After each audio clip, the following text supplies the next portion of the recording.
all right, time for a water siege of an island against the fiends.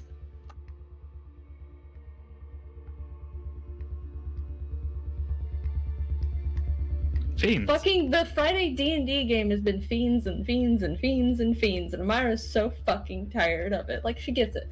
Paladin, you know? Like, who better to deal with the fiends? And then a Bardlock shows up in my party with a pact with a fiend. then we go to the capital city of the empire she serves. And do you want to know who's scuttling around in the darkness? Yeah. A woman serving a fiend, yes. Another fucking Bardlock, in fact. Just a different fiend. Yeah, she was serving an uncool one. Mine's pretty cool. Yeah, and then we solved that. We put it in a bot. It's done with. And it's like, okay, we're gonna go deal with some political stuff down south. Oh, hey, knock knock, says the Empress. By the way, there's fiendish influence down there. And Amara's like, yeah, no, fucking sounds about right. There's always fiends. Why wouldn't it be fiends? And then I invited a fiend to the VIP section of my concert I held. She spent the entire time of the first annual Metal Fest in Shirapar paranoid as fuck, because she gets sense not a hint of fiendish power, like off the Bardlocks. But no, there's a fiend. There's a fiend within 60 feet in the middle of a concert. Where the fuck's she gonna find it? Step your toe in the morning, probably also a fiend. For that bit, my bard, he was like, man, I really want to throw a big metal concert for personal reasons. Mix of I want to throw a concert and I need to honor my dead best friend. And so he decided, hey, I'll just work with this criminal organization that I have like kind of a deal with. They put me in contact with a loan shark that gave him a blank check, and I gotta say, a bard with a blank check is a very bad thing. And also because it's Eric, like his whole personality is he just kept giving everyone who was nice to him just a free pass. So in the VIP section with the party was an actual cop sitting next to a fuck ton of just legit criminals. And my character also nat 20'd for who these people were and realized that she's sitting in the middle with the party, 2 cops, and a fuck ton of criminal masterminds in the capital city. She's like, all right, so that is the literal biggest loan shark on the planet. Oh, that lady owns a bunch of real estate that's used for shady fucking means. Oh, and not to mention, I'm going to go ahead and take a wild guess that the reason you're in contact with any of them is the leader of the crime ring, Manticorium, who we've made friends with because we killed the last head of the group. It was a good time. Amira needs a nap. She needs a nap real bad. And now, and then he died and turned into a fucking vampire. That did happen. So now he's a tiefling Bardlock in a pact with a fiend with a sentient magic lute who's now a vampire. It's the most D&D shit. And his best friends with an ASMR and a paladin. Yeah.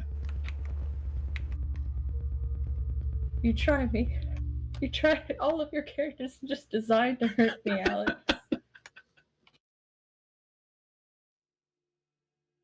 I was so happy when Quentin gave me a chance to play my Warlock Bard Dax Flametongue again. I just had to retool him.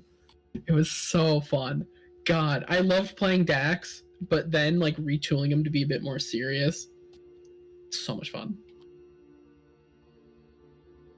Also, I'm hella sus. I think you weren't there for that session, but Liv had a weird dream. Woke up, feeling real sure of her decisions.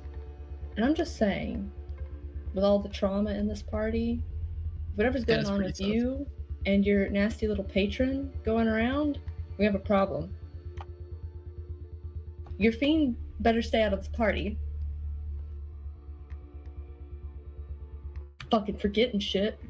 If anybody has even like the single like brain fart, it's on.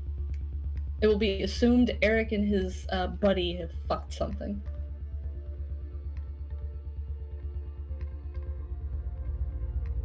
sus of you. It's just gonna be something innocent like, where are we going again? Everybody Everyone's whips head around. whips. Yeah.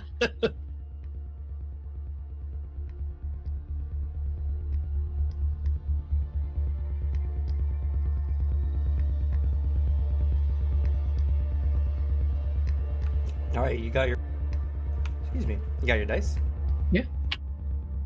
That's why I need to I go open always my door. ask. I have my. That's why I always I'm opening the door ask. for Acer before he needs to leave.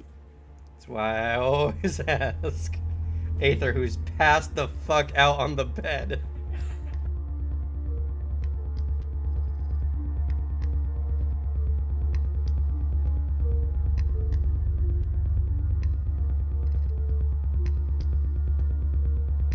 Oh, as well, I finally got my new favorite shirt. Fucking this shit. With your peppy little man. Oh yeah, I remember you showing that. Yeah, I'm so excited. Did that arrive when the other shirt did? That arrived. Yeah, I did. I got like the batch of it like a day or two ago, so now it's just I have a bunch of new like cool shirts, and this one I really love because it's the only of Trevor Henderson's like characters that I'd say are non-malicious. This is Lil Nugget. The only thing he does, he just gets in your pantries and like goes for your sugar and crackers. I mean, Longhorse is non-malicious. That's fair. Sounds very suggestive though.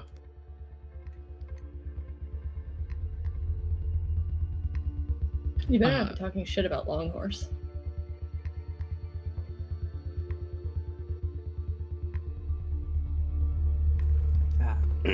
Cheapo meal, but eggs and rice. Always good. Does anybody want eggs? I have too many. The girls Honestly, have not stopped laying despite the cold. I wish we could, because we use eggs a lot here. Same. We don't. I got 3 eggs the other day, and it's like, it's been 30 degrees at night. Why the fuck are you still laying? We've also given them too much calcium, so their eggs are a little speckled. Like calcium deposits, basically. So we had to cut back on the oyster shell. They'd be going a little ham. But also refusing to eat their regular healthy food because they want scratch grain or grass. So our chickens are starving themselves and complaining about it.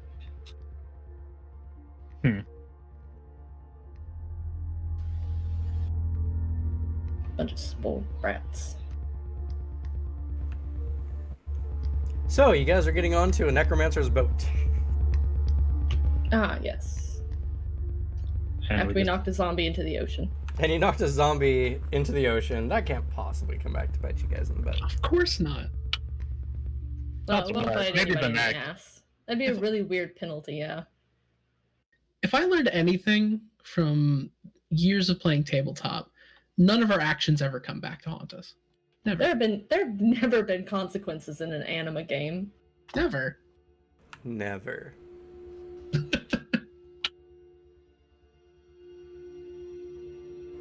So, why don't you roll stealth checks to not clip-clop onto the top of the deck, shall we?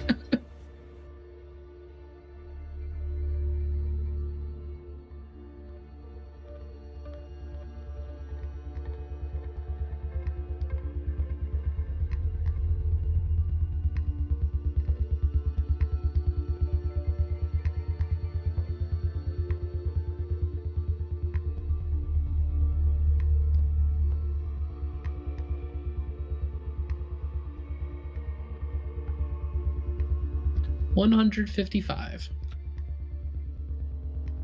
152.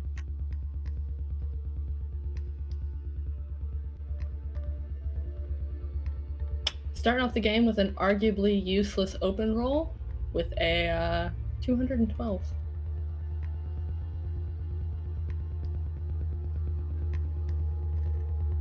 Not even walking, just constant teleport phasing. Nobody can see it. He's just like. That's a 94 for me.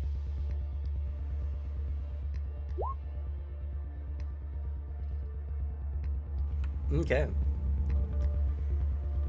Quietly, you guys walk onto the ship. The top deck is currently clear as it's late at night. Oh, no. They reset all their settings. I gotta disable the bloop from chat. Oh God, Sam.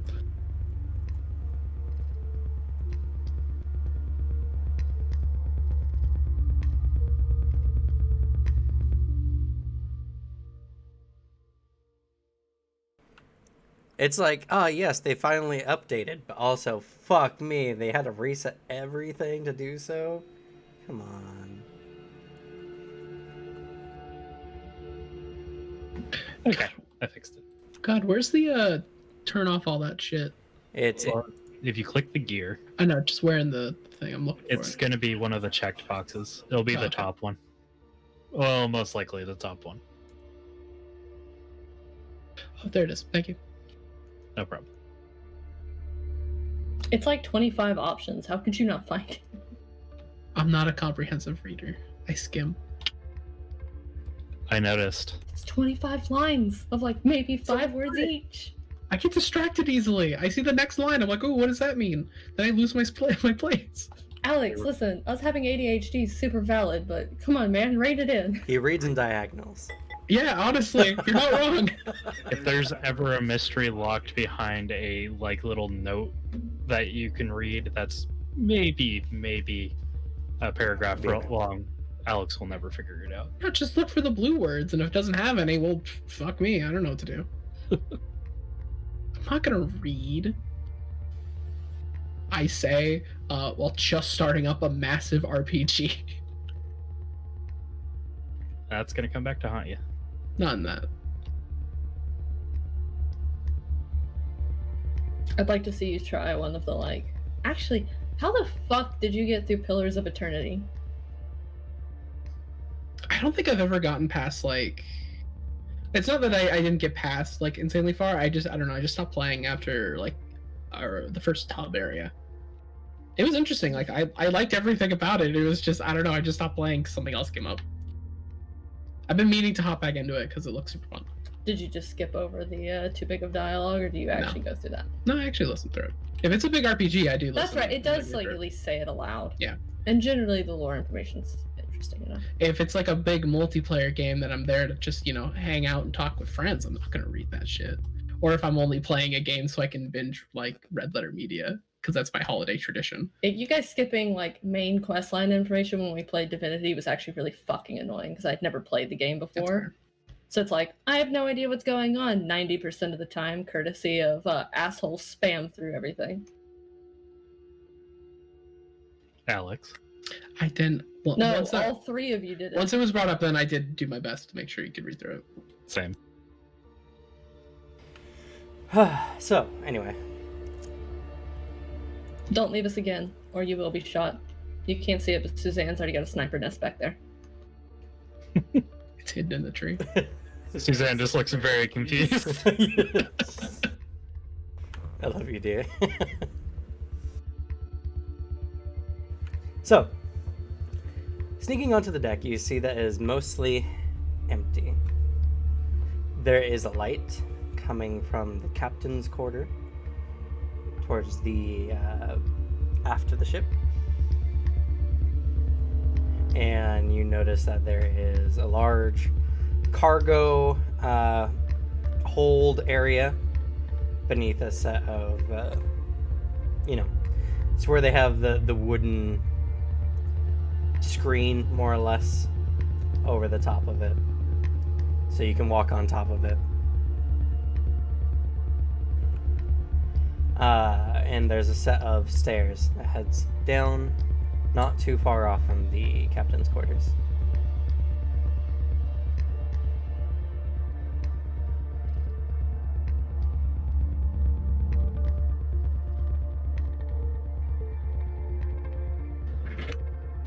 Does the ship look familiar to you at all, Arthur? All too clearly. Then where are we going? Are Arthur would like to, well, actually, activating key detection again. I So mean, that's- it's still been up since you had it out before. Just reiterating it. You detect 1 life sign in the captain's quarters. And about, 19 below deck. Okay. And just looking over, I assume the captain's quarters, is there a door to it just on the deck? Or is it, do I have to go below Yes. It's, if you imagine the on the aft of the ship, there's usually a section that rises up above where the steering wheel is. Usually the captain's It's in the quarter castle. is right there. There's a door right there. You can see it. You're looking at it. There's a light coming out of it. deck? Perfect. It's And called are there castle any, for a reason. good to know, I didn't know it was called that. Are there any zombies on deck? And if so, how many? He just said the deck is empty. Yes. Make sure. No, I neglected to mention that part because I figured you guys wouldn't care. I want to walk, just, just if there's zombie patrol, they haven't seen us. Because we're stealth so good. You guys are stealth pretty good, surprisingly. We just turned off AI recognition. It's fine. Yep. They'll act like we're in creative.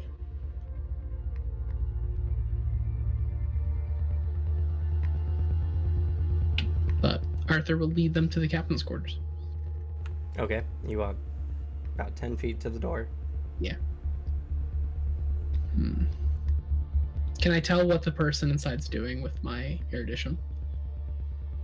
Like if, No. yeah. Your addition mostly just tells you that there is a person there. They don't, with your current amount of detection, they don't feel like they have a real strong use of key, if any at all. Or if they are, they're concealing it, but it doesn't feel like that. And I guess it's not a familiar key. No, since you developed the ability recently.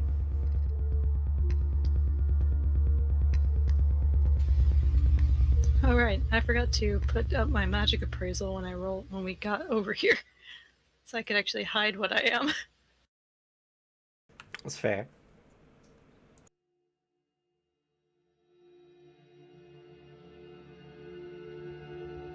Let's see.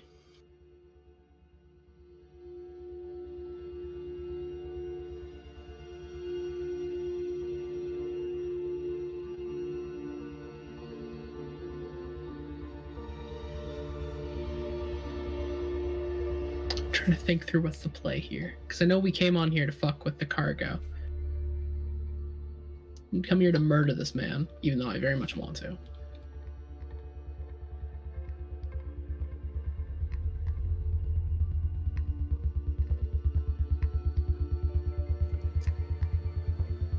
So, do you look in the window? Yeah, just beacon. Okay. Peeking in, you see a large, bulky frame of an individual who seems to be doing something in the cabin. It's hard to tell from this angle.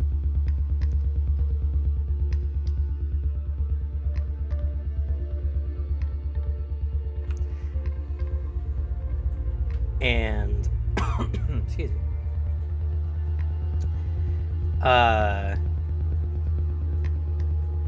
You can also see one of those armored figures whom you cannot detect, stoically standing in the room.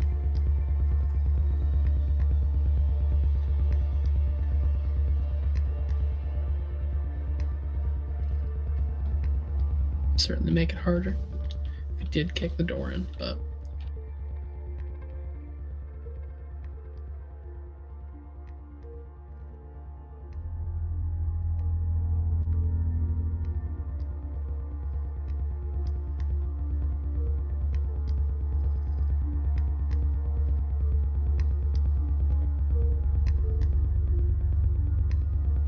Wait, you kicked the door in? no, I said it would make it harder. I'm thinking through, because, like, on one hand, kill this man, awesome, just cool. On the other hand, what I want to do, and hurt his pride, it might work out a little better if we can just get below deck, fuck with the cargo, and get out without anyone else noticing. So the amount of people below deck, that might be difficult. But at the same time, murdering his first mate, leaving it as a message, is also, I'd say, wound someone's pride. Perhaps something to do on the way out, provided everything else goes well. Yeah. And if he comes down notified by anything, then you can bat him. Yeah. It's true. Seeing that he's in there and seeing that it seems like he's not, I guess he's just working in there, Arthur's going to lead everyone below deck.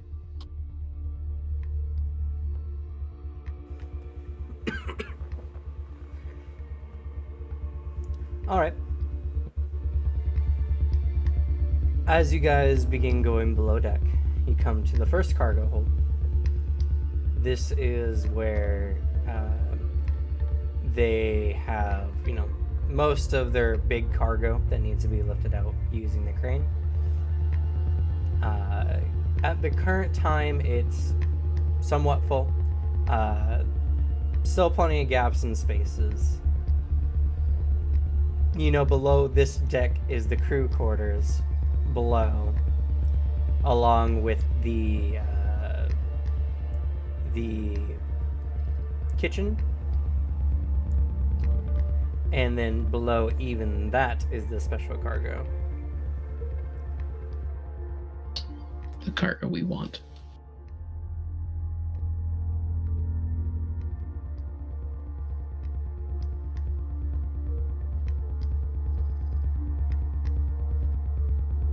So, do you guys keep moving forward?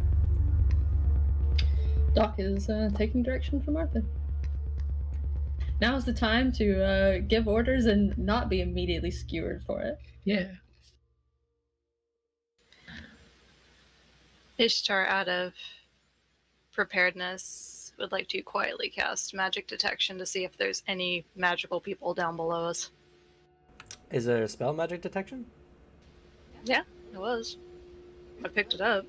Oh. I always thought it was just done with magic appraisal.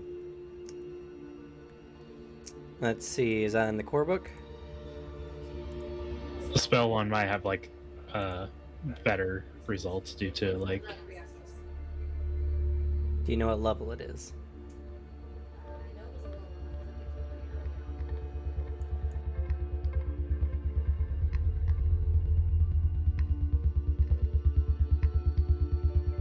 Yes. It's the 1 to 10. You only detect any source of magic in an 80-foot radius around you. If the magic is hidden, the spell employs the equivalent of a magic appraisal of 140. Okay. You send out a pulse, and you do detect, indeed, the presence of quite a few magic items down below.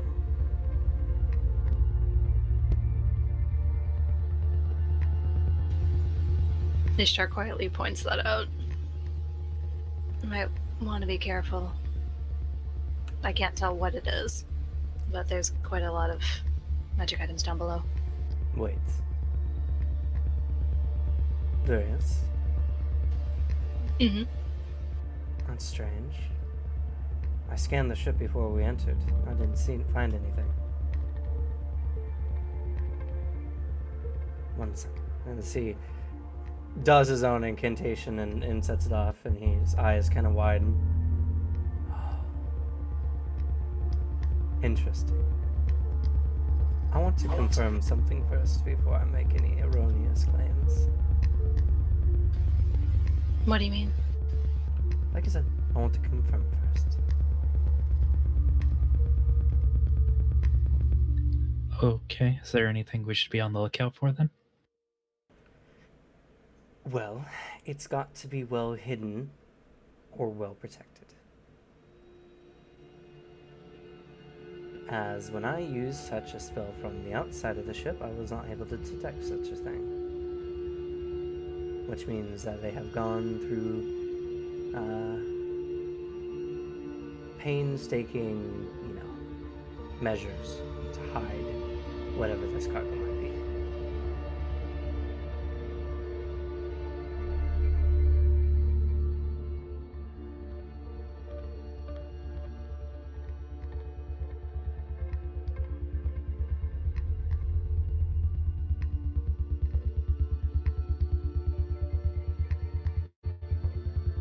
Then it would be a shame if that went missing. Exactly. I'm assuming we're just here to ruffle his feathers. Yes. If we can find whatever that is and take it back, it would be a nice blow to him. Well, lead on, Arthur. Arthur will. I'd say I feel like in his experiences here, he's got like a decent amount of experience just avoiding people on the ship. Would he know like a nice route, if possible, in the ship to try to avoid detection from the crew? Unfortunately, it's a ship, and it has very Yeah. few methods of going up and down. But I thought. And the part you're going to is below the water level, so you can't even like snake in through a porthole or anything like that. Yeah. You just know that on the next level, you have to be somewhat careful, as the next set of stairs down is in the center of the crew quarters, pretty much.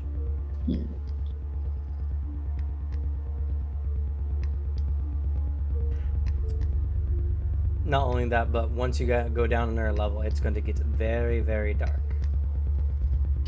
Not an issue for me, but issue for you guys.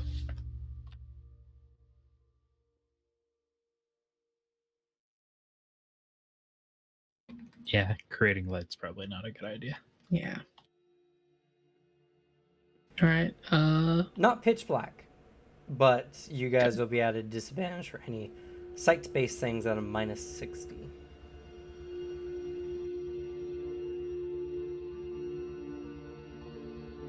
Then Arthur will lead everyone to get to just see the crew quarters and like figure out where all those life forces are, and to see if he can like sneak past it. Okay. Moving past the cargo, you hit a set of stairs that kind of go down and then around towards the bow of the ship. And you guys come to the crew quarters. It's very dimly lit. The only amount of light coming into this room is the faint moonlight from the various portholes on this section of the ship.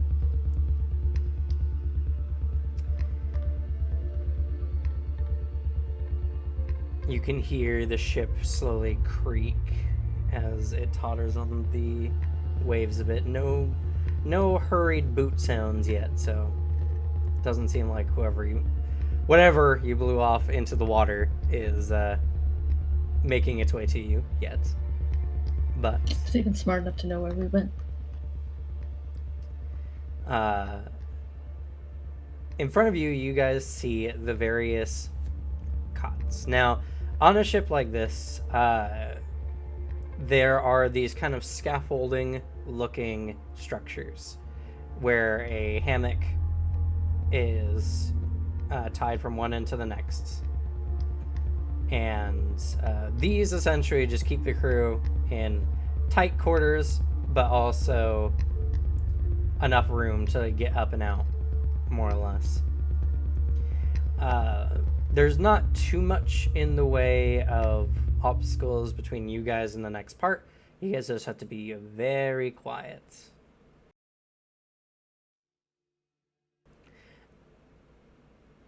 Do you move forward?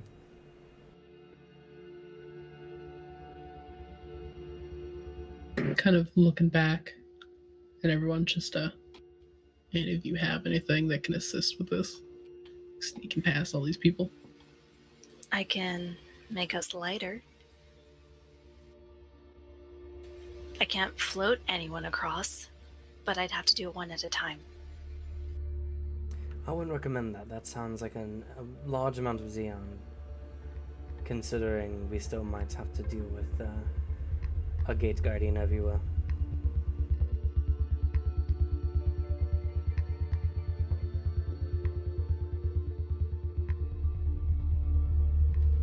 If y'all don't mind glowing for a moment, I could at least make people more adept at sneaking. Well, we've been pretty quiet so far. I don't know if it's worth the risk.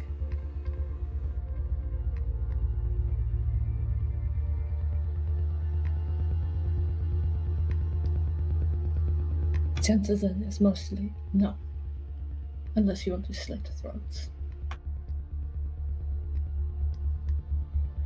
Too many people here to do that.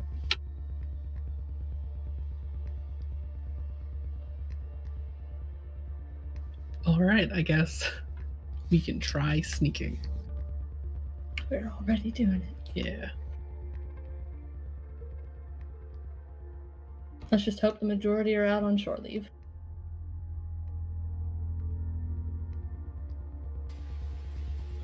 Can I hear anyone sleeping? Oh Snoring? yeah, Anything?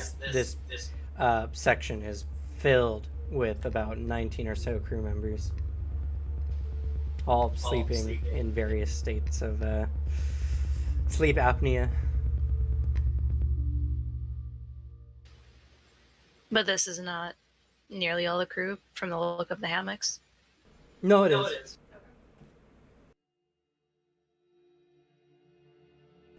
It's a skiff. It's not a very big ship, so a crew of about 20 or so is all it really takes.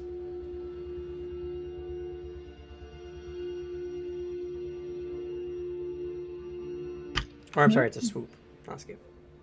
So then I suppose we sneak on by and hope the fact that ships are kind of fucking loud anyway. It's enough to cover anything that we do make. But all of our rolls are pretty fucking solid, so.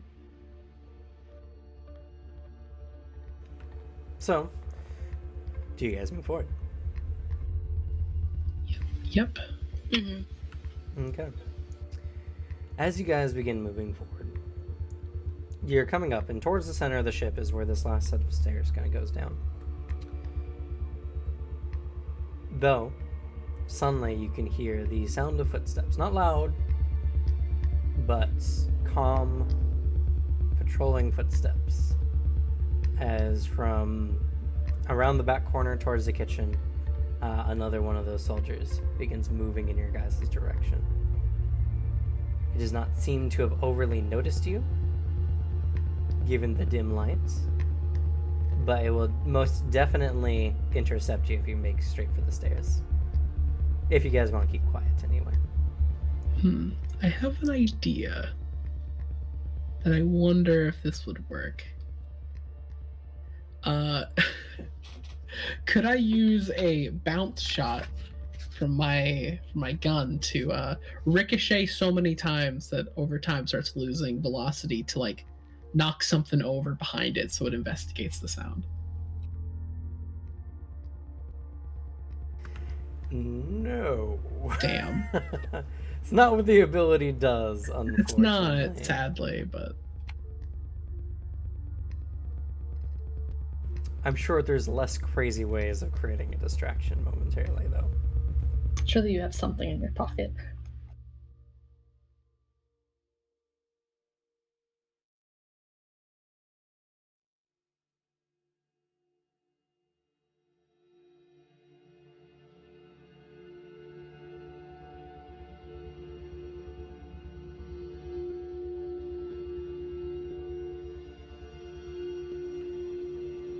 Unfortunately, I don't have any illusion magics.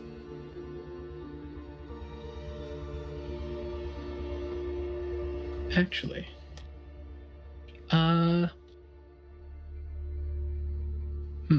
looking around, is there anything like kind of small and throwable near me? Sure, there is a half-eaten apple somewhere on the floor. Would you say throwing an apple counts as like a thrown weapon? An improvised one, yes. Because I am now proficient with it. That's true. You are. So Happy apples. I hate one. You were also proficient with it when we completed the city arc. Yes, you guys became trained with improvised weapons. Yeah. Oh yeah. There. Okay. Arthur picks up the apple and aims for something in the kitchen that will make some noise, but won't just like make a loud clatter to wake up the crew. Something that catches things' attention. I mean, the sound of throwing an apple against much of anything would create a dull sound that doesn't sound like clattering pots, I suppose. Yeah. He just kind of like chucks it behind it. It's like to alert it. Okay, go ahead and make an attack roll. That's a good roll. He beams it so hard it leaves a hole in the floor and wakes everyone. The ship starts sinking. Nice. Just ass blast the ship like you did the second coming of Christ. That's a 249. 249. Okay, yes. You manage to hit the apple. It flies into the kitchen, out of sight from all of you. But some back cupboard kind of bangs.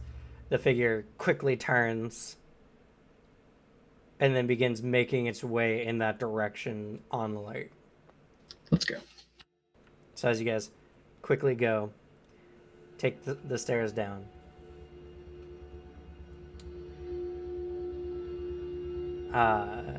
It opens up into a large, mostly vacant area down at the bottom of the ship. It looks relatively unused. There's like an old brig in the bottom that has well rusted at this point, but seems relatively empty.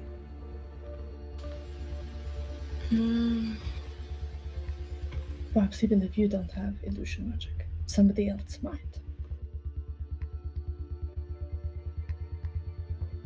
Well, I'm sure whoever our dear Van Karen is at least trained in other forms of magic. One would wager. Like Or myself. has items that can do similar. Ishtar is gonna cast magic detection again to see if she can sense anything. Okay. You do so. You send out another pulse, and you can sense that though the ship is kind of designed so it looks like it all fits neatly into this space, there is a blank wall that heads towards the aft of the ship that the magic seems to be emanating from behind. It's over here. And she just makes her way towards the aft. Arthur falls. Okay, as you guys go, Yeah, you come not across a controlling. sloping wooden wall. It's coming from behind here.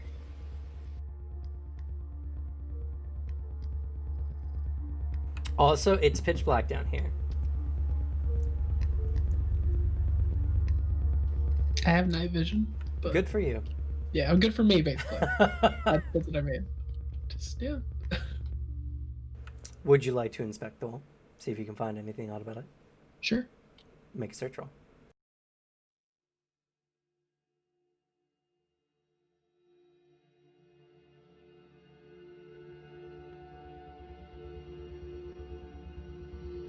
That's a botch. Make a botch roll. 70. Ah. All right. So, we're getting to the point where we're getting really close to your goal. You're very anxious to get this, and you make a poorly thought through plan to start banging on the wall in places to see if you find the hollow spots. Oh no. You think you're being quiet, and for the most part you are, but there's still a thud ringing throughout the Quiet. Shh. You guys hear the sound of hurried footsteps up above.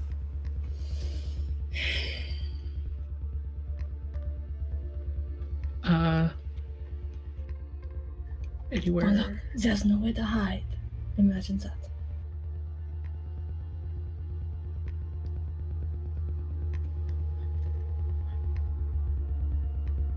You guys have 10 seconds to make a plan.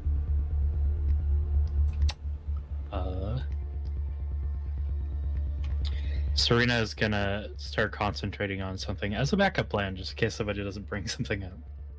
If there's nowhere to hide, guns are out. Doc pulls a sword and how's the stairs compared to where we are?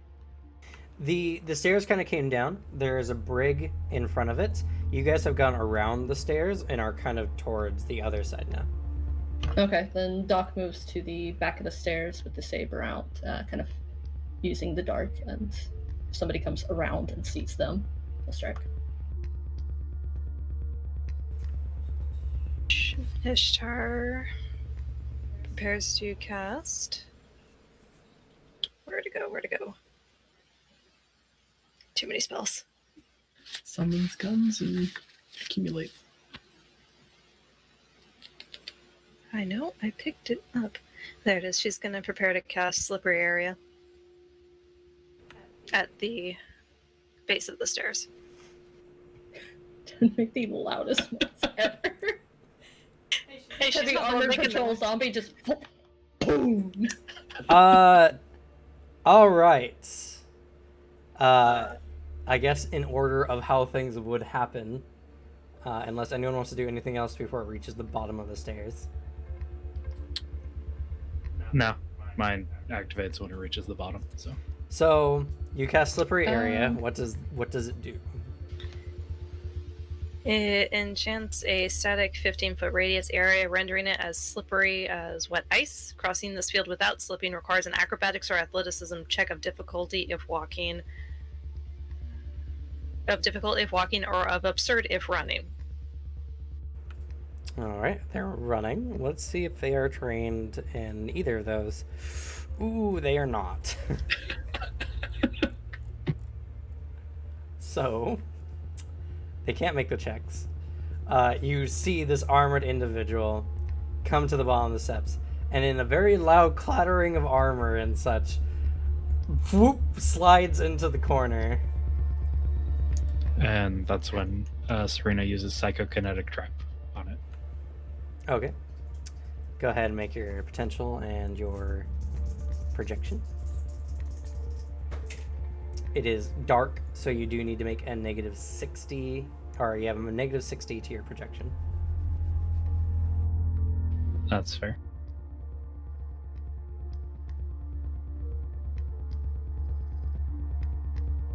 Let's see.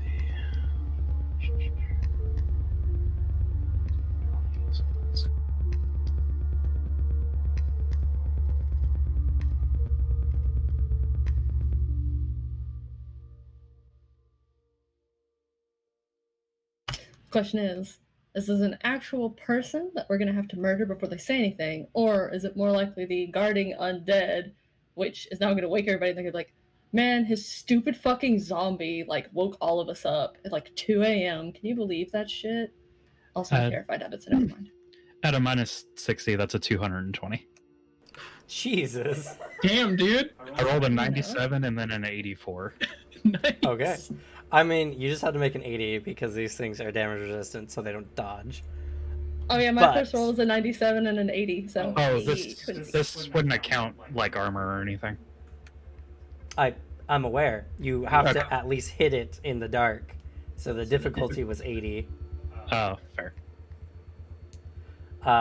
But hits, what is the strength check? Strength is 12, but I believe depending on how much damage it would do percentage-wise, technically I get a bonus to that. Yes, because it doesn't dodge, you get a +3 to it.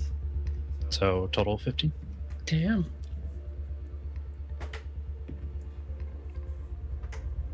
And 21 on the roll. Okay. How strong is the fallen over zombie? It got a 15, which means you beat it by 6. I think which makes it mostly immobilized. I think you gotta beat it by 10, but let me double check real quick. If the attacker succeeds by a margin of 3 to 10, it's mostly immobilized. More than 10, yeah. So you beat it by 6. It's mostly immobilized. What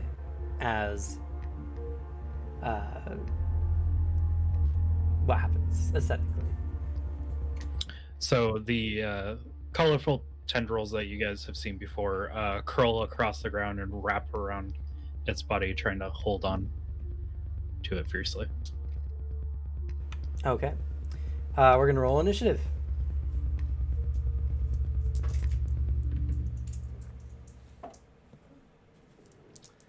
Okay, that figures. Okay. Yeah, I can't imagine it has a really good one right now. Nope. And I rolled a 5, so it's probably going last. I think this is one of the better initiatives Serena has ever rolled. This is one of the worst I've ever rolled. These dice, why are you betraying me right now? You usually roll really well.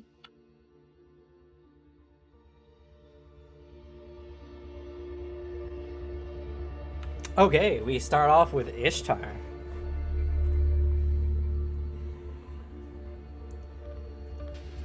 It is currently prone and mostly immobilized.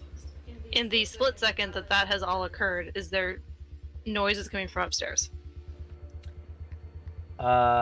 It's super hard to tell. The loud clattering of armor and all your actions are muffling any sounds from upstairs. Okay, then.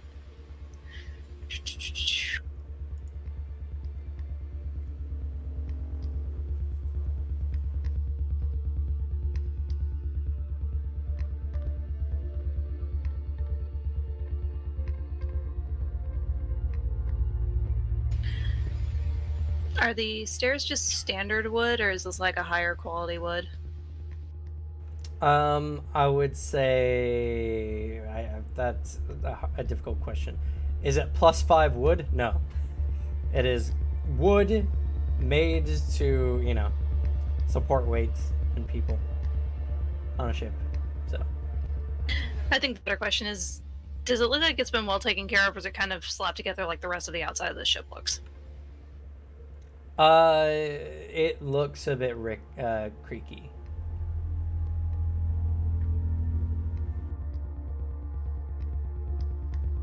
Are you gonna crack it? Make it look like it fell down the stairs like that?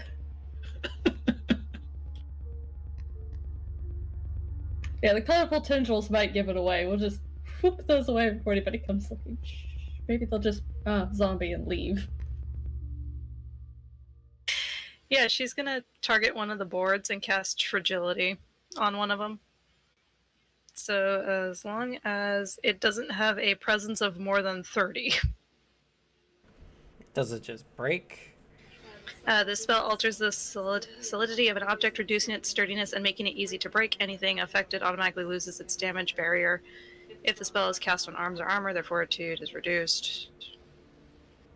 So, for all intents and purposes, that makes the board easy to break, but someone would have to break it. Okay.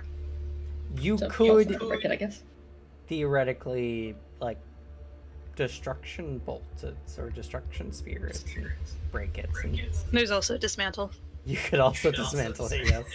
Man, destruction magic has a lot of fun spells in there. Yeah. She's going to dismantle a couple of the boards so it looks like it fell down the stairs. Of its own volition. Oh, that fits really well too, because Van Kuren refuses to make the ship better. He really doesn't work on it. It's a kind of he's a miser. Yeah. That fits Fine, really well. this will be our great cover, so nobody comes looking for us, and maybe it'll get them to contact Black Sun OSHA. These are unsafe working conditions. I refuse to work. We already have zombie fucking guards, which are creepy. They're all as I'm Okay. snoring. Don't forget to put the Xeon down that you've spent so far. Yep, already done. Okay. Several of the boards just pop from their nails and swing off to the side. They don't break, but they just dismantle themselves from the stairs. So, it's dark. Hopefully. I want you to roll a disguise at a +20. And we'll count you as being trained if you're not. She's Okay. trained in destruction. This is to make it look convincing to anyone who may look down.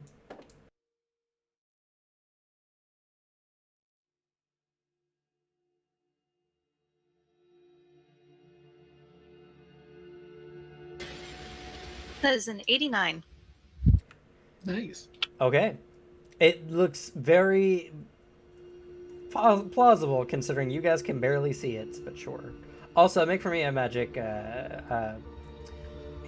magic projection at -60.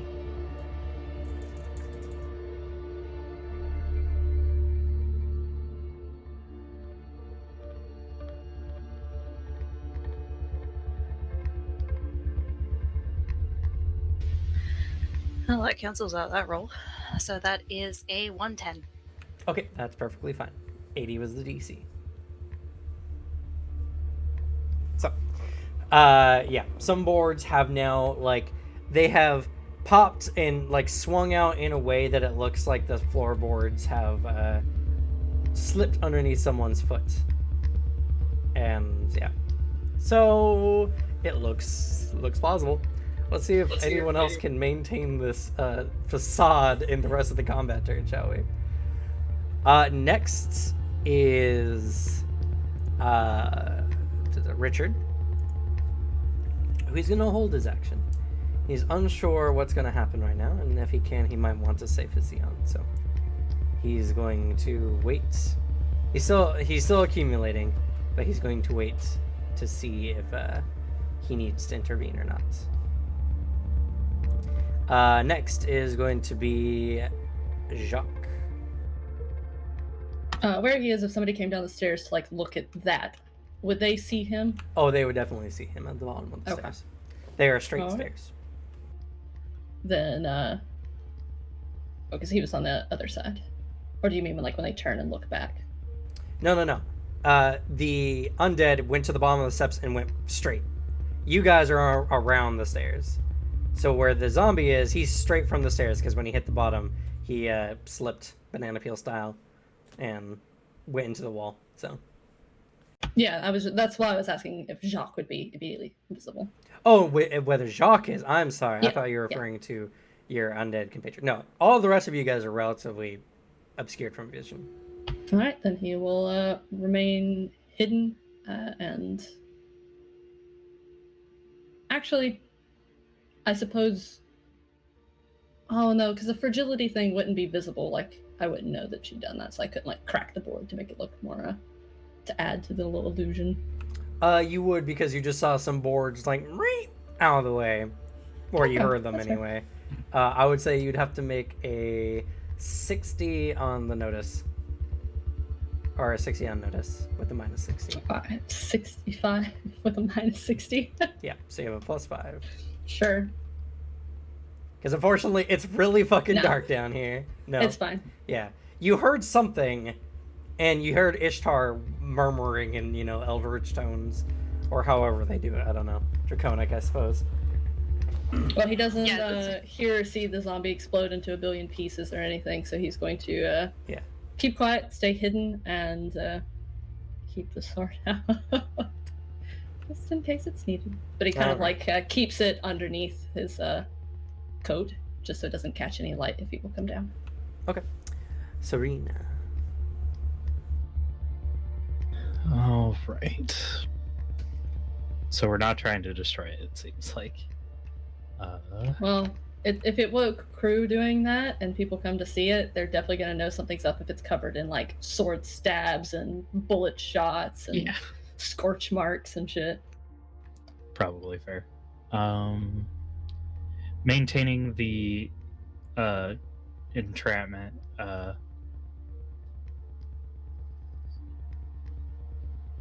So Rena will just move to a position where it's just less visible in the room and try to hide somewhere. Okay. Arthur.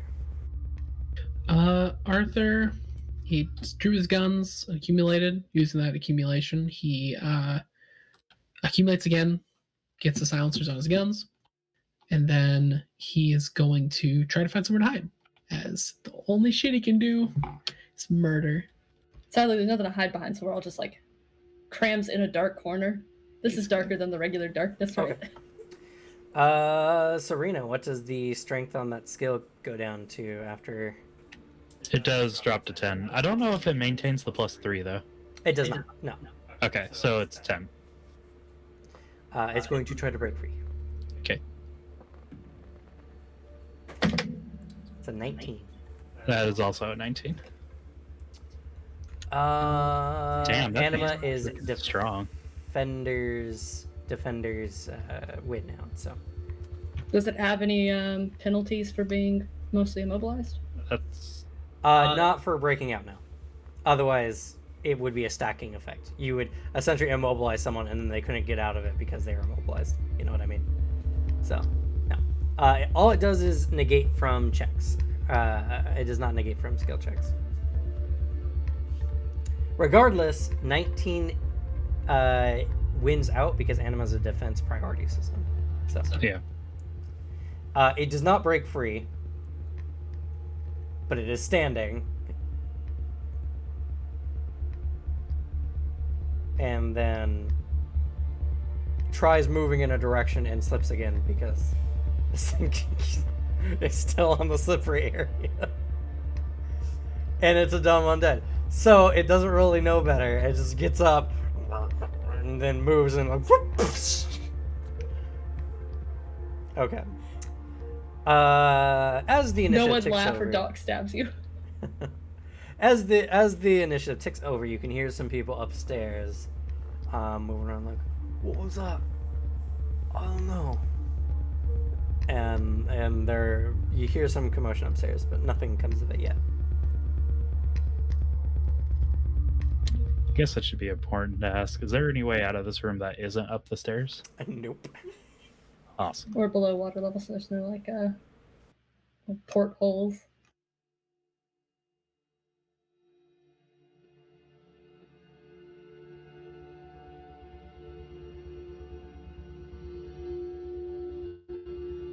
Unless something changes, Doc remains hidden and ready.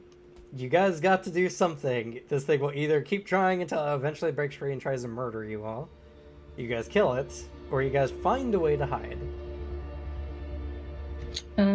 Oh, can we get in the back room? Depends if you find the way in. Alright, hold on.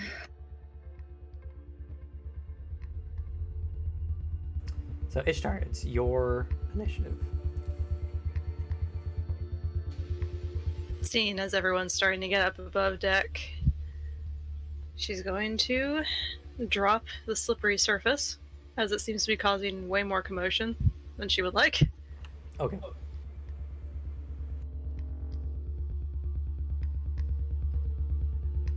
And she's going to try and feel along the wall for anything. Okay. Go ahead and make a search roll, but I'm only going to subtract -30. Because I'm not using my vision for this one. More or less. Okay. Vision would help you, but you're also using your hands to find anything, so.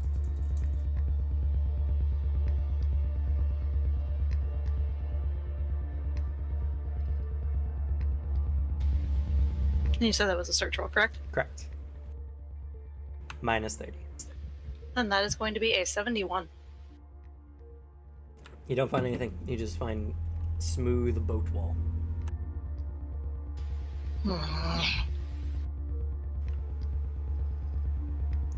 Unless you have anything else. Richard is going to continue holding his action until he needs to do something. He can't see any more than anyone else down here can. And he doesn't have the highest search either, unfortunately. Which will make it Jacques' turn.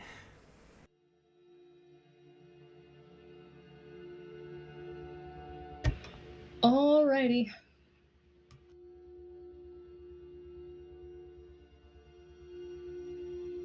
Fuck. Okay. Seeing how this is gonna go, and irritated by it, he stands up, moves back over to them, and is going to try to teleport self through the wall. Unless it's 3 feet thick, it should work. I think there is a rule about affecting things out of sight. I'm not affecting anything out of sight. Just me. Well, would say. I mean, if you're trying to target, I guess you're the target.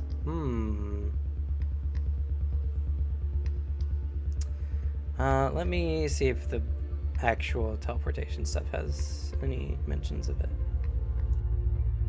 It does not say anything that I'm seeing.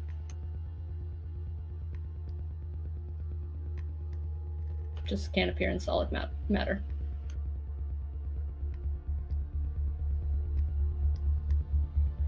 I mean, you can. You would just pop out unconscious in some random area around it.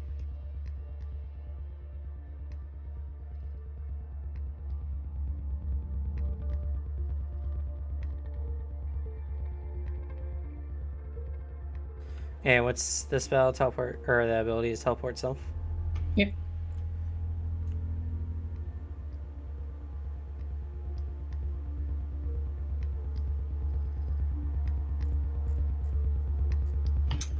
Oh, sorry. It's technically the major teleport self. Major teleport self. You sure?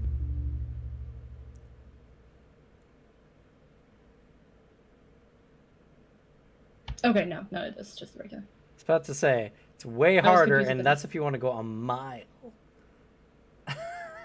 Well, teleport self has like 3, 5, 15 feet, you know, all that kind of stuff. Let's see. I automatically gain a higher level, but yeah. It just says that you must know the place to where you want to teleport.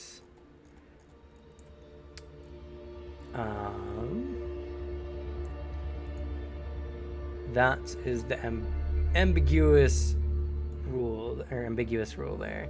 You must know the place. It depends on whether you'd make it. Like, I wouldn't say that I teleport to a city I've never been to because I don't know where to imagine teleporting Well, to. that spell specifically, you wouldn't be teleporting to cities anyway. Yeah. But I mean, just like in terms of like the rule set and how powers work versus the other side of a 2-inch thick piece of wood. Let's see. Because if I can bop through that to the other side, I can just open it from that side, get everybody in. Maybe, if it's not equally as dark in there. Let's see.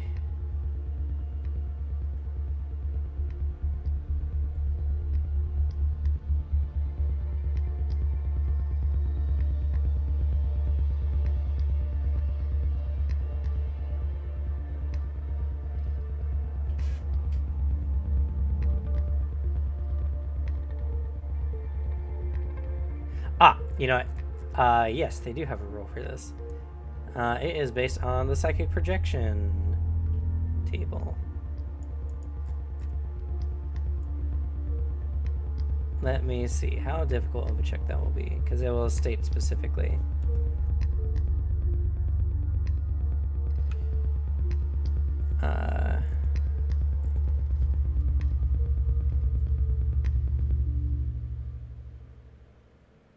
You have to hit an almost impossible psychic projection. Because this will allow you to use an ability to hit a target, or in this case, make a target, whose location is known but not necessarily within direct eyesight. Which would be a 240 on a projection. Otherwise, you know, magic casters could dive behind a wall and then just cast, or psychics, you know, all the way, like.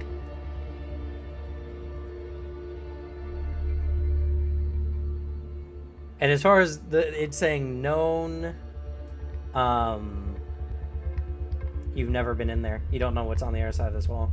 You don't know how thick it is or anything, nor can you visualize what it would look like. You just know it's in a direction, vaguely given to you. Alright, then I guess he just moves over there, because I'm not about to teleport myself into a wall. Or have a brain meltdown. Or teleport underneath the boat, and that'd be fun. Well, I mean, I could swim. Well, yes, but then you would be very outside the ship for who knows how many combat rounds. And there's I a don't care about zombie out them. there. You can make a search roll.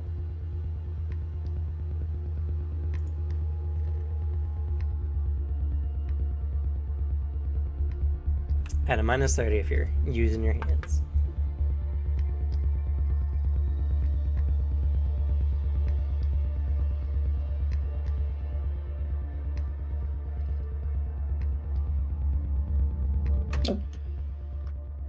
Okay. So you guys, it feels rather flush, and it's becoming hard to discern. With that, we're going to move to Serena. All right.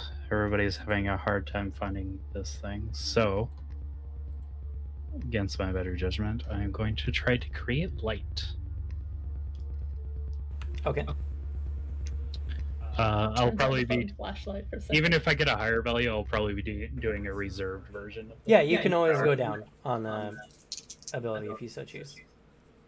I make 5 light intensities. In fact, if you want, in a smart way that psychics can do this, you can use yet less of your potential on the ability, reserving said other potential for other psychic abilities, if you so need to. True. Must be declared before making the roll, obviously. I'm going to use 60 of my potential. Okay. Okay. Still hits the 140 difficulty. All right.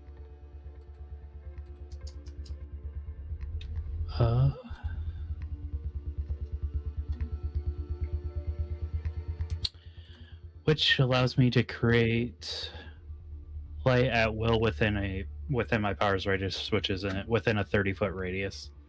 So she'll light up kind of the inner wall of this to try and make it easier for people to see. Make a psychic projection, minus 60, to aim it the best you can.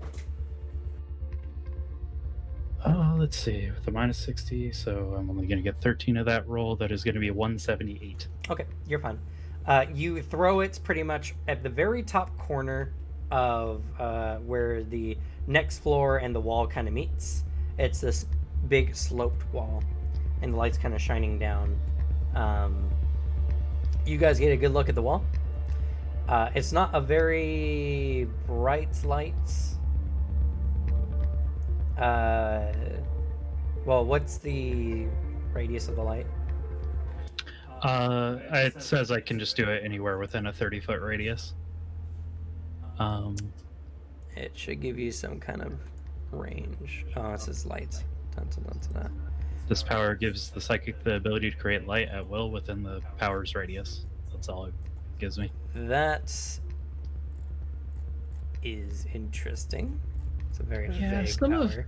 of the psychic, I think we've talked about this when I was like making Sebastian, like some of the ranges are so wonky, it's like up to GM discretion for what it sounded like. I will say that you can oh no.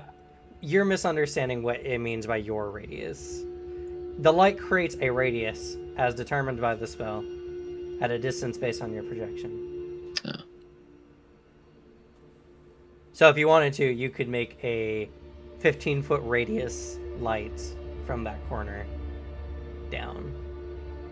Or a 3-foot radius. Or a 30-foot radius if you so choose. But how much light? Because this is essentially how much light is being created by this. I mean, it's not a lot of... We'll go with the 15-foot. Okay. Just in case. Okay. 30 is a little excessive. It is a bit excessive. The bottom part of this ship is only about, like, maybe 40 feet in this room. So the 15-foot radius will not necessarily brightly shine, like, out past the stairs. It will cast some dim light out in that direction, though. And the zombie probably definitely now knows where we are. Oh, yeah. It's impossible not to notice, unfortunately. It's fine. We'll get in the door, and it will be okay. But you guys now have lights. And Serena, you can make a search check at just a minus 25, since this is a secondary action in the round.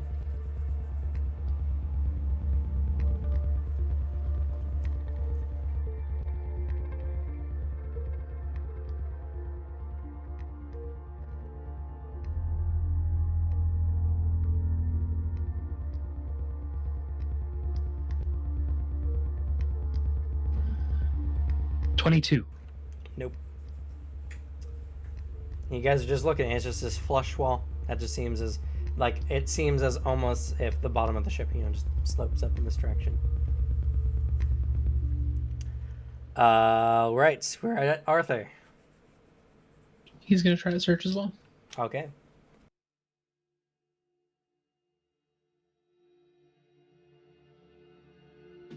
Better.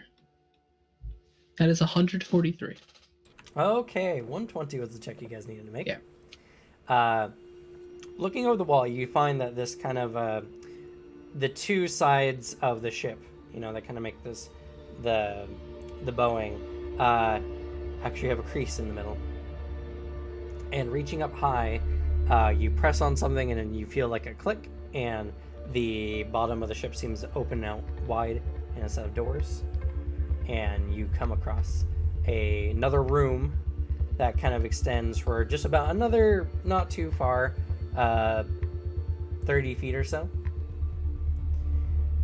with another one of these undead standing there at attention, and now it sees you all. Okay. Do I still have an attack action? Yes, it will be at a minus 25 though. All right. Well, seeing this in here, Sebastian's gonna. Can I find myself a place in this thing to shoot to just knock it over? Quick question: do we actually have emotionless Sebastian here, or are we actually talking to Asblast or Arthur? Yeah, you did say Sebastian. Did I? Oh, Yes. fuck. I was thinking about him with all the psychic talk. I was really thinking about him. Tactics, psychics. Knock it down. Okay. For what purpose, I might ask? So then we can get in there quickly and shut it without You it. guys can go in there. All right. Yes, further back. All right, cool. It's I'll say 20 feet from you guys. You guys can scuttle in and shut the door. And then try and quietly murder it. Yeah. So runs in, accumulates again, and tries to get everyone else inside before shutting the door. Okay. You can still go ahead and shoot it though. If you Uh, can silence your weapon. Oh, it's already silenced. So, all right. With that accumulation, then, I'm using a barrel shot. I'm gonna shoot this You thing are 7 in times. the bottom of a ship, I might add. That's fair. So you Please might don't want to use the keep your area cannonball attacks to a minimum. I mean, it's not Maybe an not area the attack. cannonball one. No, barrel shots the rapid fire. That's not my area attack. Okay, Oh, okay. okay. Yeah. I thought that was the cannonball too. I and was like, also those thought it are was a made cannonball shot. specifically to put holes in these things, right? That's true. You can But, also dome it at point blank range if that helps you at all. Can I walk up, barrel shot, point blank to the face? I mean, yes. Oh, perfect. Well, There's nothing Actually, no, stopping wait. you but your own imagination. I'm not doing that. I don't want to get grabbed. I can't be in melee. I'm a ranged fighter. All right, so I'm gonna Coward. roll on the roll 20 because this is 7 checks. All right. And just so you know, you can subtract 60 from these to do headshots. Remember when you did 100,000 zombies in a city? That's and fair. you're like, oh man, hitting them in the head makes this sure easy. We are kings of destroying zombies. I'll see how the first one goes. Let's see. Sure. Okay.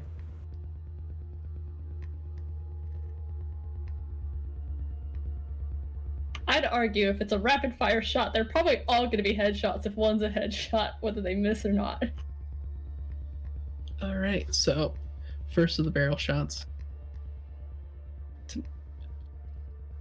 I put the wrong one in. Whoops. I was about to say, I meant to put a plus. A minus 88. That's impressive. I meant to put a plus. That's a 172 at least.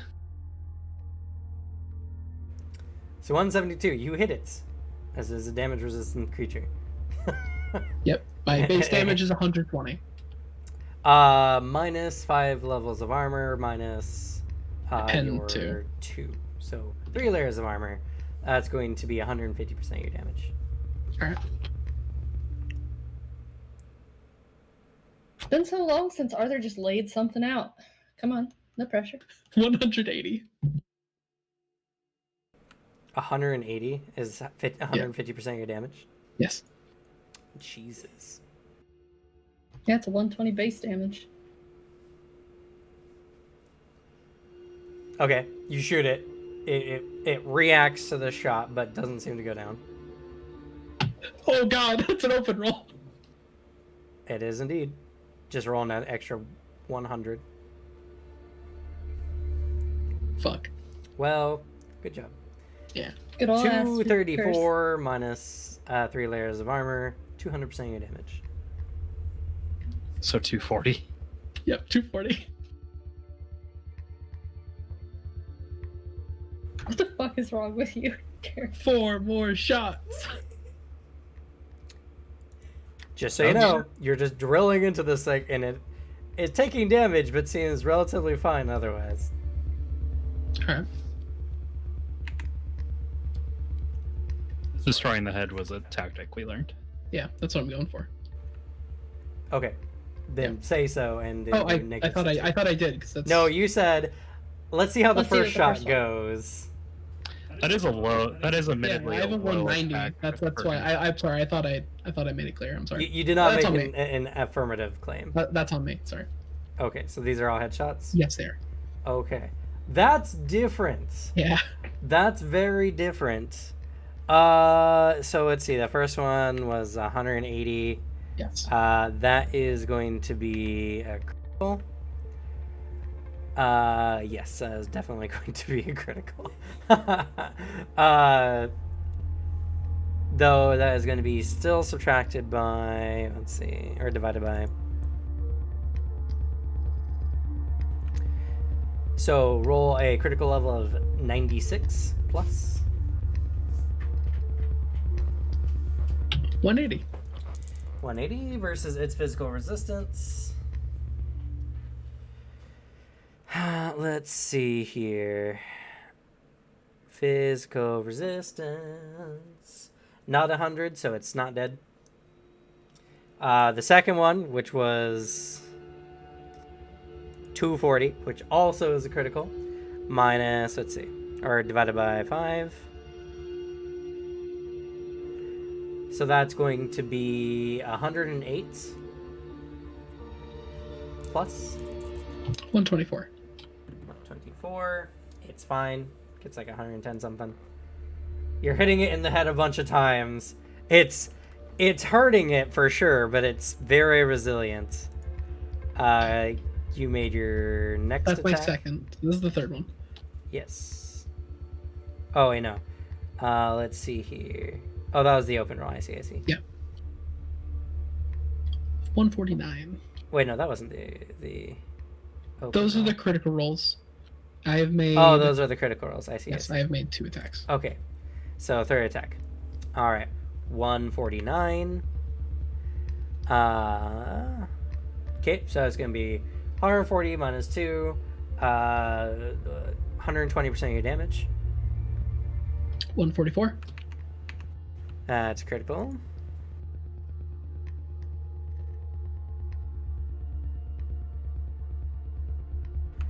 That's going to be 90 or no 89 plus 150. 150. It didn't get 100 under, so still fine. Next attack. Shot numeral 4. 151. Okay, so that's gonna be 130% of your damage. 156. Okay, that should be an easy one, right? That's 16. 1 second. Math.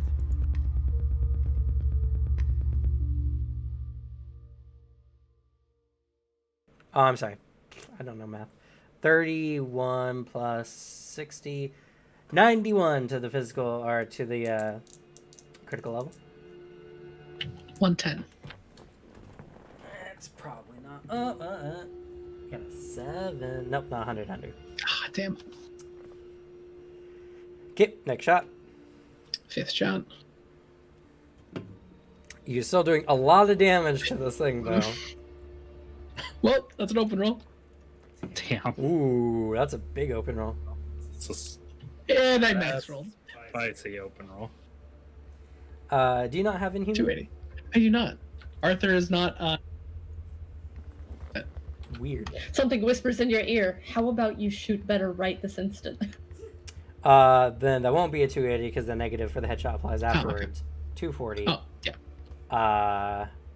Which will be. That's not true for ranged attacks. Remember, it goes over and then it drops. Oh, yeah, we did. From the going over the 280, and then the.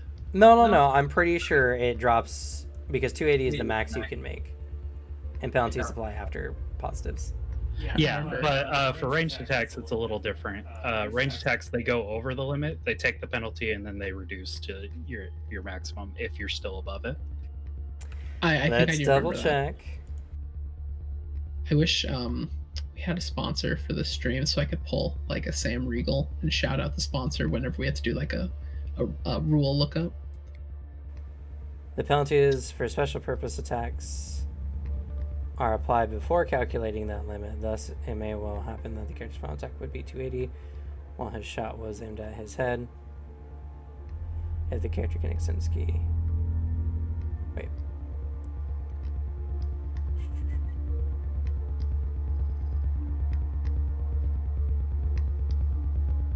Oh, okay. You are correct. So, what's the total number then? Oh, wait, no, because you still can't hit over a 280 anyway. Yeah, because 280 is the max you can roll. So, yeah, it works that way anyway. Then the wording on the thing doesn't make sense. No. His character cannot make a 280 or more than a 280 on the roll. Oh, no, you're right. So, okay, I see. I'm getting confused. The here. total roll, like, What's the total minus 60? Or no, this is the total. Never mind. Because so that's, 317 is the 130. total. Okay. Minus 60 is 257. It doesn't matter. It's 280. Anima, and it's math. Yeah, I gotta make sure I keep this fair. true. Because otherwise this gets used against you guys, and then if you guys argue the other point, then I'm just gonna have to kill your character. Might as well get it right the first time. Anywho, that's going to be 116 plus.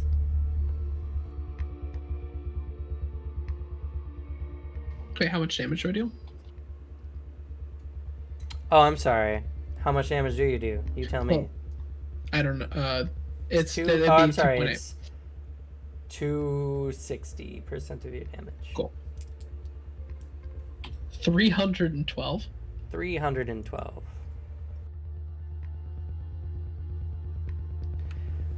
122 plus. 207.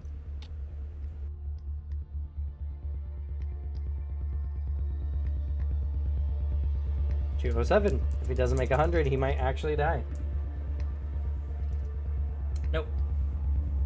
Damn. That is a 123. All right then. Final shot. Final shot. 185. 185. Don't know why I rolled. So that's going to be 160% of your damage. 192. Bum, bum, bum.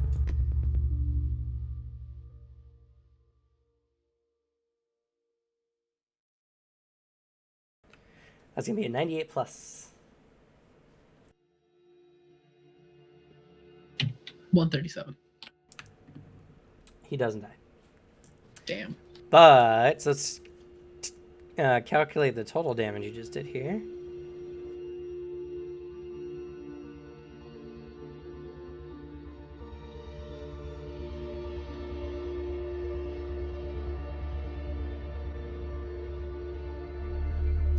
I think you almost killed it on that, actually. Fuck. You are so fucking close. That's 1,224 damage out of 1,250 life. Could I make one more shot with my normal attack? since this doesn't count for my normal attack. You can do so at a minus 50. Well, sure thing. I'll try it. If you don't have your offhand gun. I do. Oh, I could use my offhand shot. Yes, this is the third action you're taking in the round. Okay. So that would still be a minus 50? I guess the offhand is a part of the attack action, actually. It's a minus 10 for the offhand. Yeah, so this would be a minus 30. Okay. And I'm still going to aim for the head. Okay. So, minus 75. Okay. Math. All right. Let's do this. That's not the best.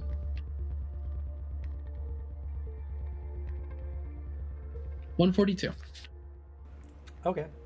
Does that do more? Does 120% of your damage do more than 50? Yeah. He dies regardless of where you shot him. Yay. So Arthur just goes into this room, opens it up, pulls his guns out, just walking forward. Bam, bam! You're just watching this guy's head just like. Not even that. No, he walks in just going. It's completely silent. That's true.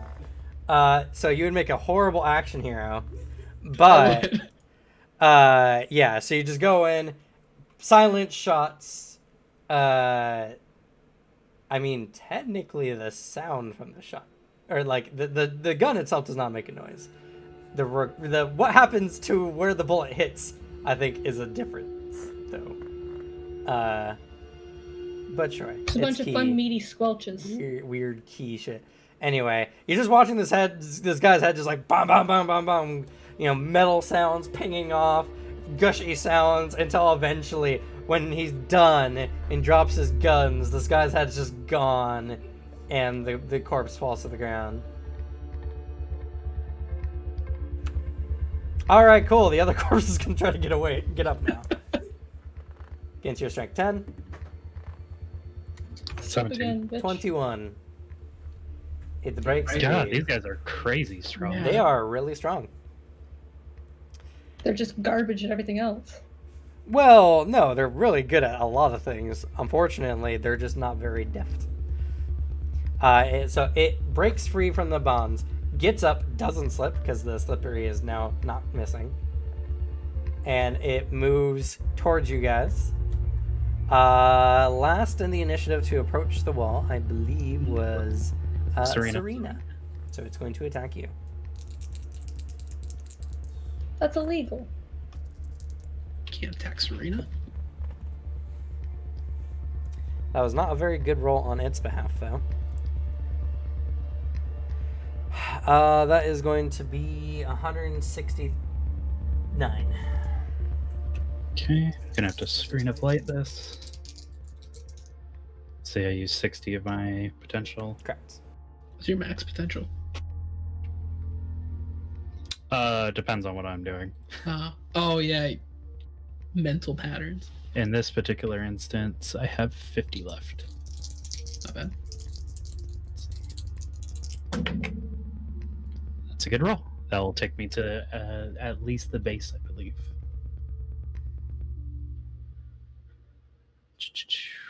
All right. Yep. That'll take me just to the 140, so I don't fatigue myself. So that's a plus. I have to roll against its thing. So is this a shield ability? What are you doing? Yes, it's screen of light. I see. That is going to be a 229. Okay. So the shield successfully blocks. It is currently using a bastard sword. What weapon is it using? It's really confusing for these because they're currently disguised, so they're using normal weapons. The creature doesn't normally wield. Let's see. So that's still going to be 160% of its damage against your shield.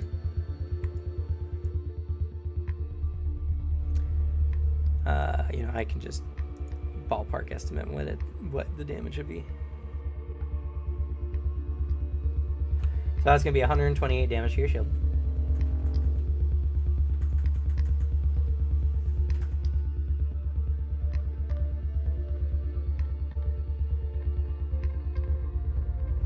128. Okay, I'm still fine. And then it's going to swing again.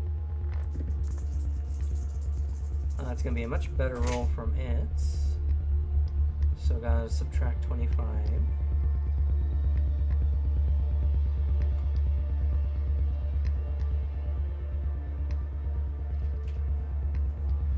So that's going to be 198. That is a 258. Okay. That's going to be 190% of its damage. 152 damage to your shield.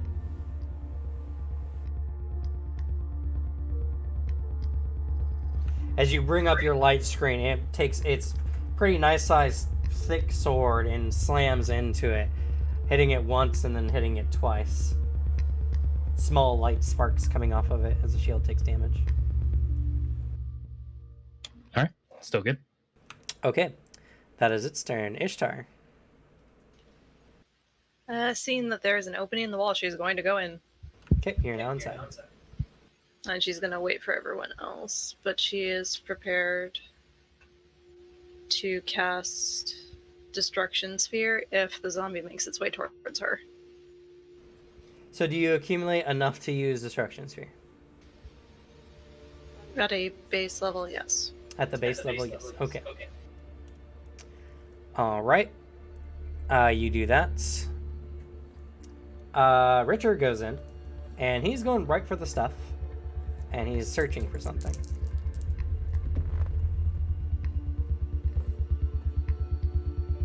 Not bad. Actually, that's really not that bad. Not quite what he needed to make, though. On this combat turn. Jacques, you're up. Alright, he will slip on in. And let's see.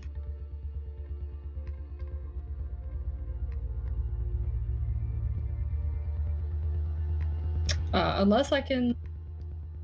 Never mind, no, he would not do that. He's going to go in and wait to close the door once Serena's in. Okay. I consider just dragging her in there, but Doc's not going to do that. Alright. Next is Serena. Alright.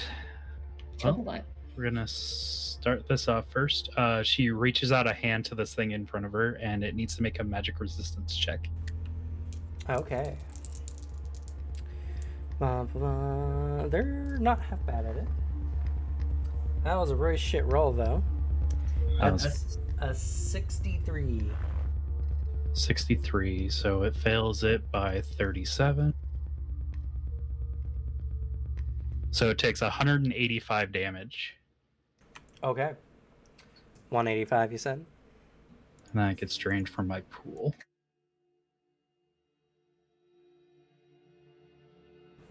Alright. So you reach out and touch it. What happens? As she reaches out, she actually releases a light that begins actually devouring this thing's essence. As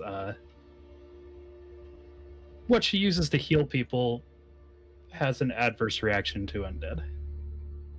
So as you touch it, it's... Actually, it doesn't make a noise. But you can see, like, darkness is leeching off of it, being consumed by the light. It does some damage, but it is mostly fine. Yeah. I'm only at 50 a lot. So, let's see. That's... She will begin backing up into the room. Okay. Everyone is currently in the room. And she will hold an attack. Well, she'll hold an action to attack in case it actually makes it into the room. Okay. Well, Doc was holding an action to close the door once you were in, so So you close the all door. you gotta do is kill the light. Well, she does. Yep. It is now pitch black in this room.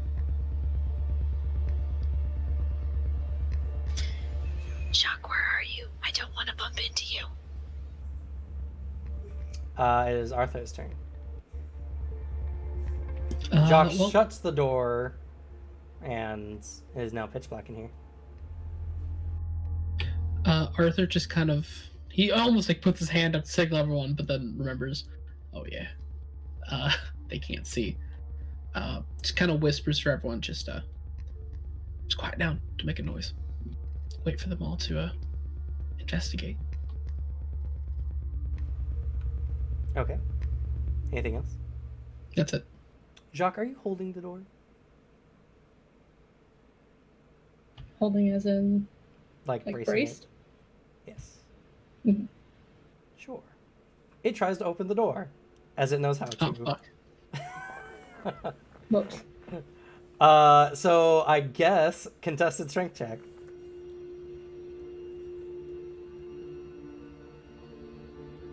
She is not weak, but it is strong. It is very strong. It's only a 15. Oh, shit. 18. Eat shit, asshole. All right, so you're bracing the door. It knows how to get in. You guys have now learned this. There's just fact. a quiet hide that you can hear. There's nowhere to hide in this room, and everyone I thought can't it see had, a like- place to hide anyway. Thought it had boxes and stuff. Kind of. Small amounts of cargo. Okay. Okay. Just wondering, is this door, is it a push or a pull door? Technically a push door. Like from our side? From your angle, it's a pull door. Okay, because I'm thinking, Jacques, when it starts to pound again, just kind of like open it real quick. So it just tumbles inside and you close it. If that's what you say to do, he just sighs and he'll do it. It's gonna alert everybody that it's that we're in there, so we need to take this thing out. Alright. Fair. So as he feels like it pushing against it, he hears Arthur like, let it in, just for a second, let it in. And just steps aside and just lets it careen past. Okay. Fools. Well, let's go through the initiative first. Because this is still combat, technically. So you say that it tries to open the door, is unable to do so. We're back to Ishtar. The room is pitch black. And this is complete darkness. With I think it's a penalty of 100, if I'm not mistaken. Okay, then. Then she's going to not prepare to cast any attack spells. Instead, she is going to take a deep breath, blow into the palm of her hand, and fire starts floating in her hand as she creates fire. And try and give at least a small bit of light so we're not careening into walls. How many intensities do you create?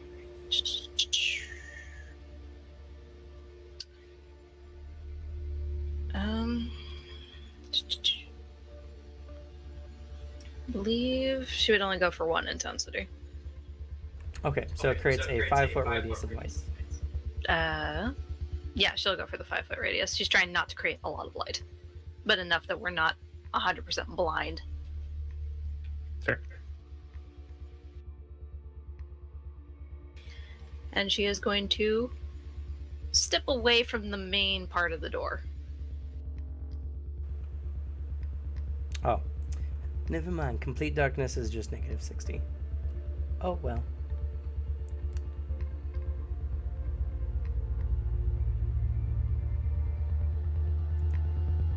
So, nothing changes as far as penalties are concerned, I suppose.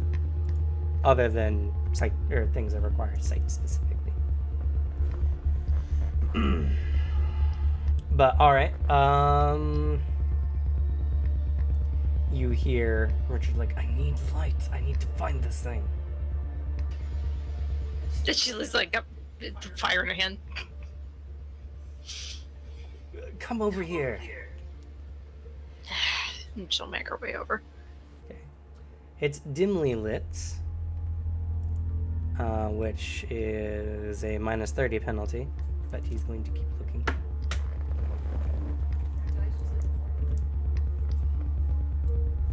Again, so close, but so far. There's just a quiet, aggravated, for what? It's mostly just. It has to be something here. I know it. He's too busy looking right now to really give an exact answer. Jacques, it's your turn. You're currently bracing the door. How helpful. Then, as he's been requested, he like waits till he feels like the weight of it against it, and then pulls back. Let it stumble in. Okay. All right. So it comes stumbling into the room. I'm gonna give it a DC of 10. No, 12. DC 12. Dex check to avoid falling on its face.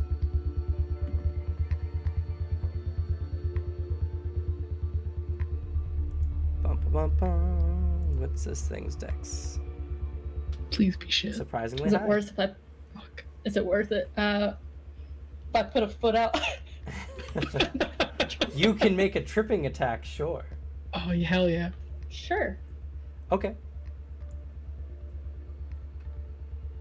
Sadly, I didn't take the thing that gave me that, and instead went with the hold shit at point. Tripping is, I believe, a minus 30. Yeah, it's not bad.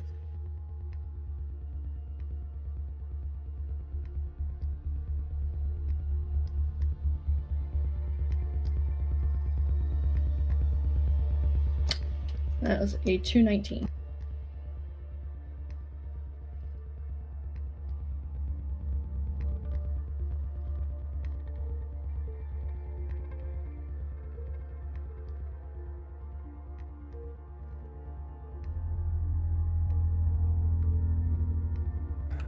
Yeah, I guess technically this is a takedown maneuver. Alright. 219, you say?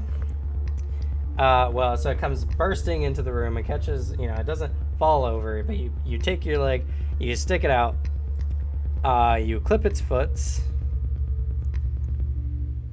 and it would be...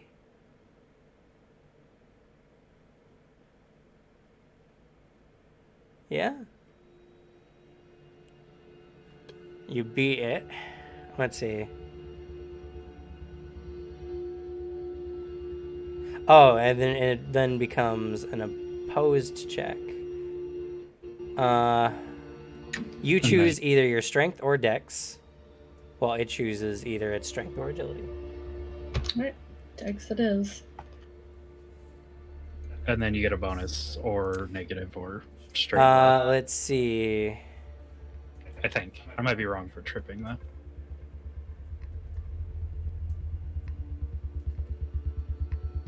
If the check would indicate a 200% damage, he applies +3, so you get +3 to this. It's going to use its strength to just plow through your leg. Not a good check on its behalf. That's going to be 18. It got a 14. So it goes through. You set your leg out. It hits you, and you can tell this thing weighs a lot for its size.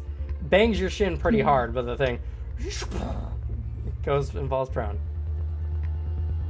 And then with the second attack that I have, can I, while it's laying there, kind of like foot on the head, like try and like stab into the head of it? Yes. Yeah. I don't know if you have any benefits, but it's minus 60 unless you have a precision weapon. I do. Then it's minus 30. It is Or no, currently... sorry, I thought you said quality. I do not, because the saber isn't. Then minus 60.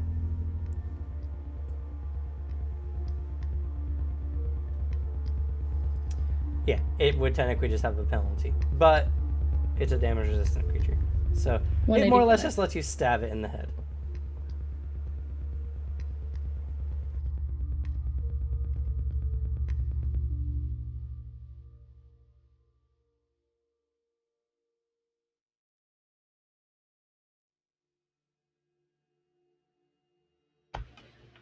All right. So what percentage?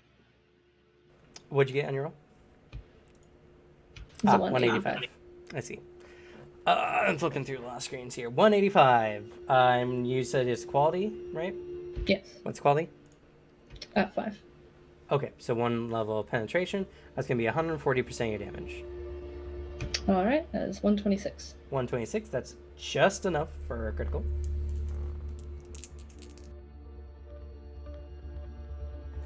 Let's see here. So it's going to be a critical level of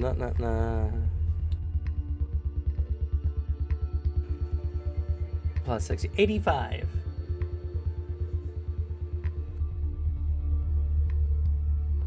So adding 85 to my roll. Sorry. Yes. Blank. Damage resistant creatures like reduced. 158. 158. Okay.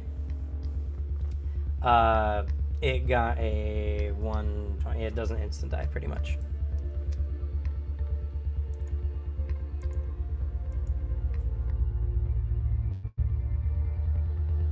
Okay, and that life is added to the total.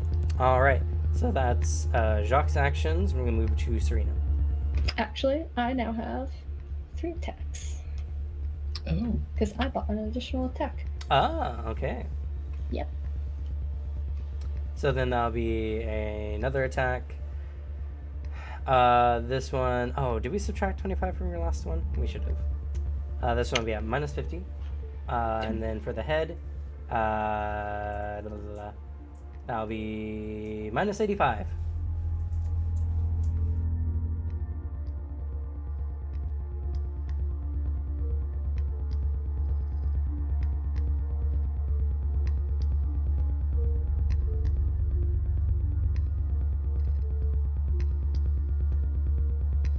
So what, was that minus 85 total? Yes. Okay. Just want to make sure. 167. 167. All right, so that's going to do 120% of your damage. 108. 108. Not going to be enough for a critical on that one. Oh, wait, never mind. It is. So that's going to be, that's an easy one. 71. 71 to the critical level. 131. 131. Doesn't die. Got a 2. Still doesn't die.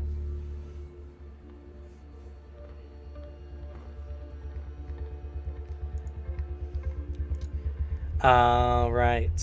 So I'll be right back. that's fair. Your turn's over. Serena. All right. Let me reread this so I don't accidentally blow a hole in the ship, shall we? A fun thing to say before your turn. Not concerning at all for your party members. Yeah.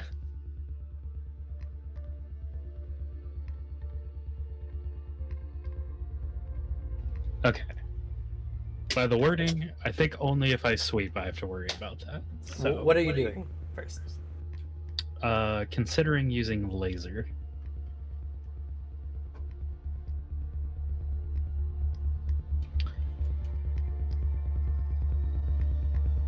Man, we don't combat that often. And then all of a sudden, Serena's shooting lasers. It's very concerning. Destructive beam. Use a heat attack due to the high temperature. I've actually seen Serena use this before. Or at least that was in the narrative of us taking the city. However, when Yeah, I remember lasers us used making some excellent joke about it. it's just an attack. It doesn't state that it affects an area otherwise. Okay, just making sure. All right. I suppose sight is an issue at this point as well, though. I'm currently emanating like 5 feet of light from the fire I have in my hand.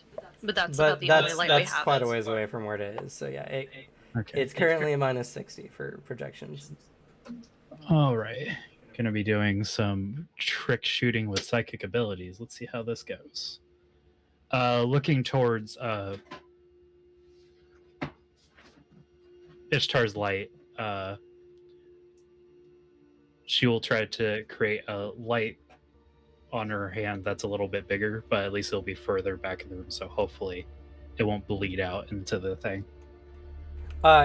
Even if you made a 30-point light from there, it wouldn't be a problem. Well, how much potential are you using for this stuff? I'm going to be using. We're gonna use 40 to be safe. Okay. Yay, Ripley joined for the violence.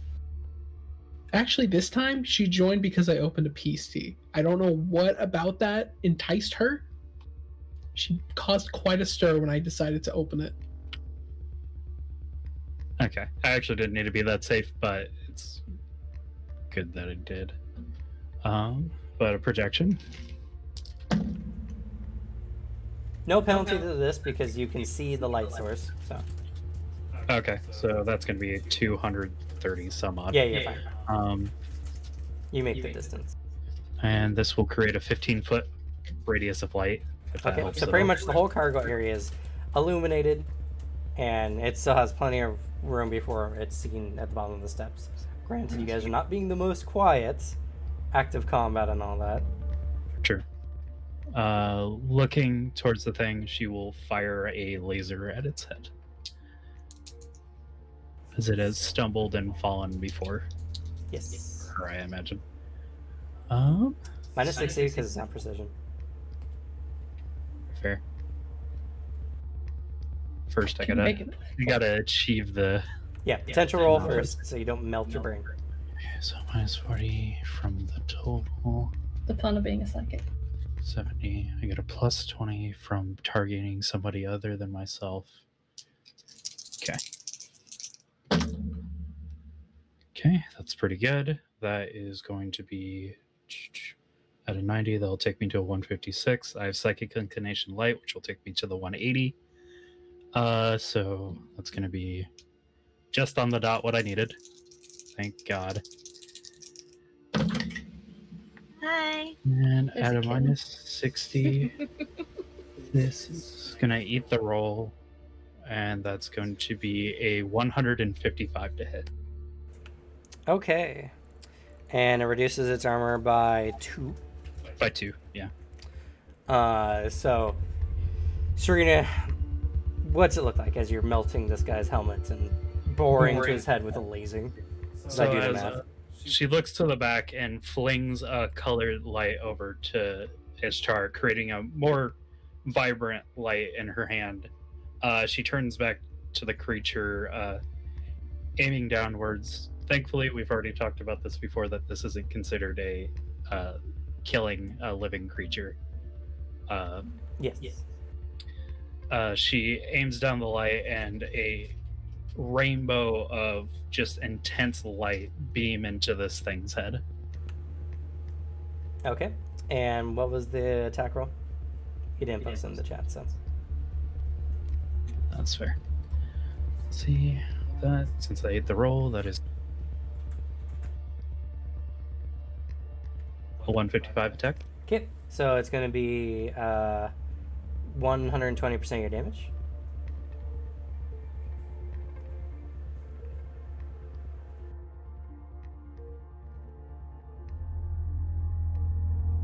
That's going to be 192 damage. Yikes. Nice. That is going to be enough for a critical. So that's going to be a critical level of 98.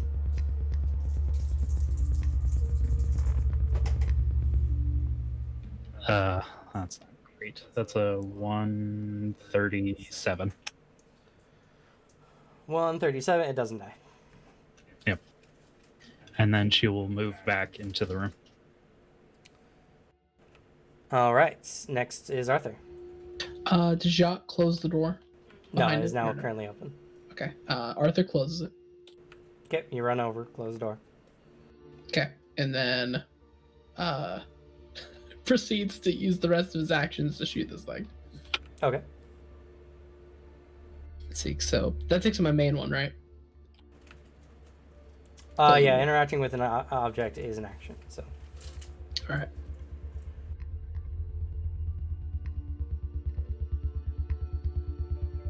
All right. First attack with the offhand at its head. Okay, so that's gonna be a minus 30. Oh, and then for headshot is 75. Okay. Fuck, I forgot what that was. 1 sec.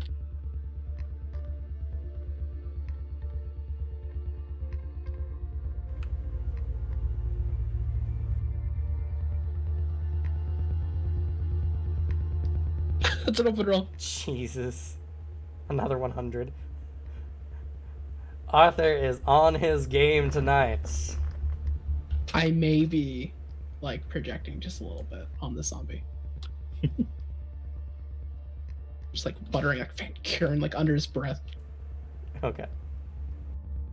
31. Not bad. It's 146.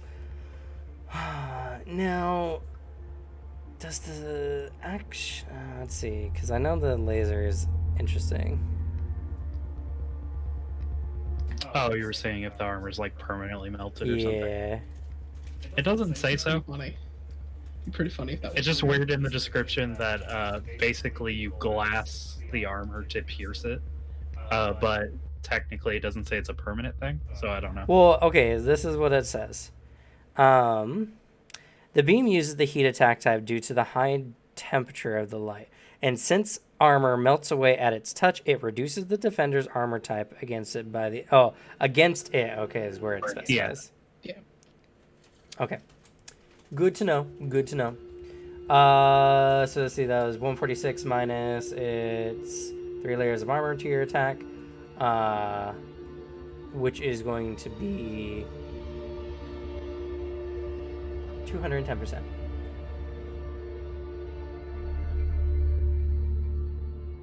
$252.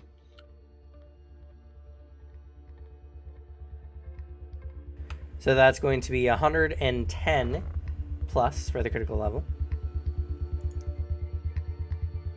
156. 156. It can't fail. Even if it rolls a 2. Ah. Unfortunate. These things are durable, to say the least.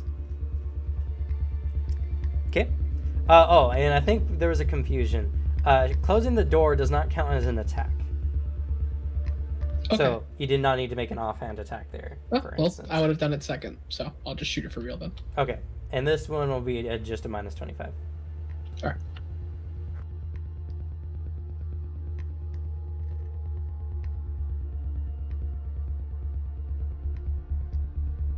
Ah, 174. 174. Okay. So that's going to be 140% of your damage. 168. Okay, so that's going to be a 93 plus critical. 168. If it rolls a 2 again, it won't live this time. Please roll 2. It rolled an 8. Ah, fuck. Unfortunately, that brings it up to a Christ. 73. Shit. Final shot. Okay, this will be at a minus 50. Minus 85.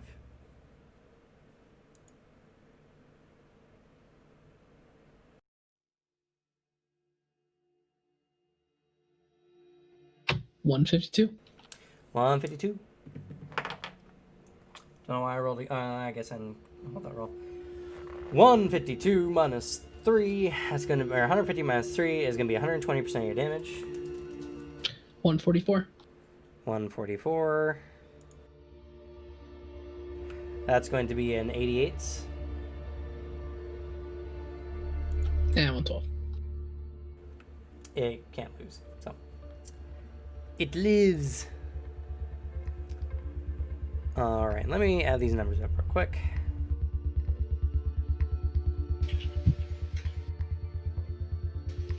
I guess once you're done adding the numbers up, how does the zombie look after having his head filled with lead and just stabbed by Doc? Lead, After stabbed, being and stabbed, laser beamed. lasered, and shot in the head several times, it's still alive, but there's not a lot of the head remaining. You guys can see that, like, past the armor that has been, like, melted away, there is some flesh, but way too much bone. Ooh. Who needed an armor upgrade, by the way? Just kidding. It's going to get up now. Not doing well. You see several bits of what appear to be bone spears begin to come out of various like places of its armor. As unlike the other one, this one No. actually has a chance to use its abilities. Damn it. I don't like Oh, that. I forgot. They were supposed to do something when you killed the other one. Oh, it doesn't matter. Sure. Yeah. So we don't kill this one, we just trip it and then just all sit on it while you guys rifle and loot. So it is going to... Let's see.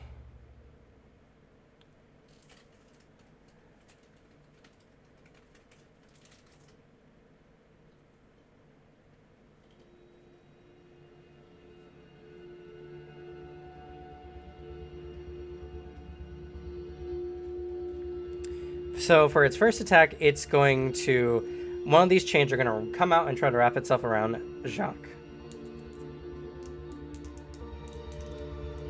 How about you don't? That's going to be a 205. Time to mix scuttle.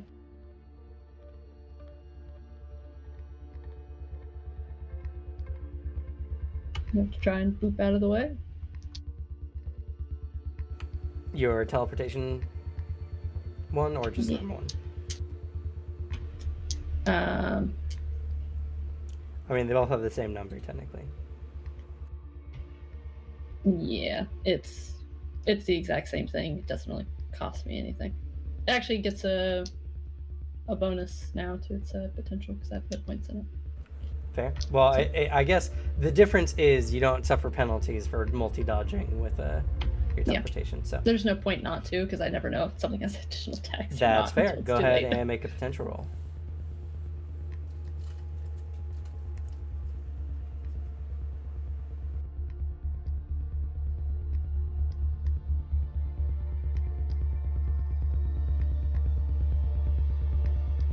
All right, so that's 137. I was a fool. I forgot to add my laser mastery. And then it bumps up to the next. So be the 140. Yeah. So I get 2 dodges. Okay, and then go ahead and make your dodge.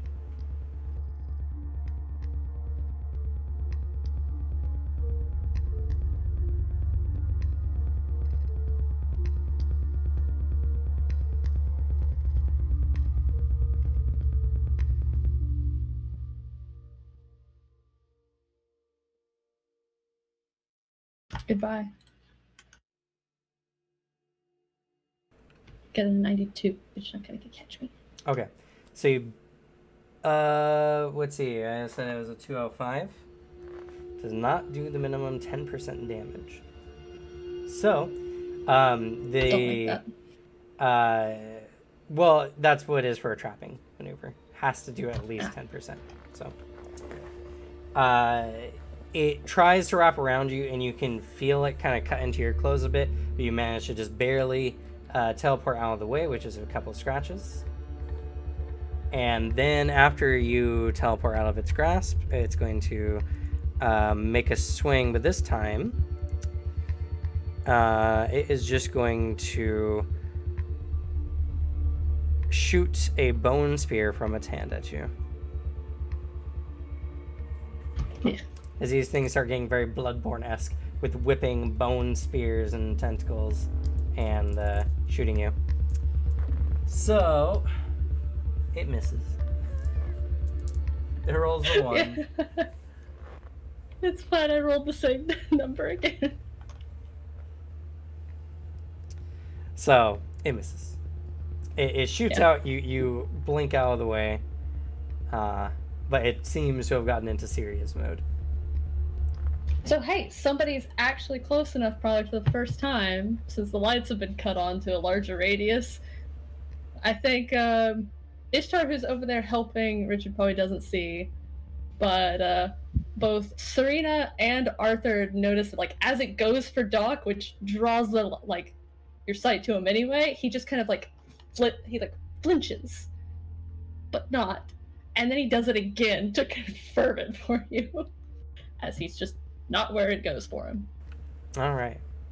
Yeah, you watch him almost phase through the chain as it tries. It's a handful of inches, but you guys are standing directly next to him. You notice it. That being the case, it is up to Ishtar's turn. And it wasn't Ishtar who noticed either. You don't need to maintain your flame at this point, as Serena has created light. Well, seeing as this fire is useful. Actually, before I do this, how flammable do the walls look? Not super flammable. Like one intensity of fire is not going to do anything to it. Alright, then she's gonna throw this fire at this creature. That, and if anyone could cause like a fire in this ship, like you'd be the best one to do so because you just create water. Let's put it right back out. So go ahead and make a magic projection at minus 60 because you're probably gonna aim for his head.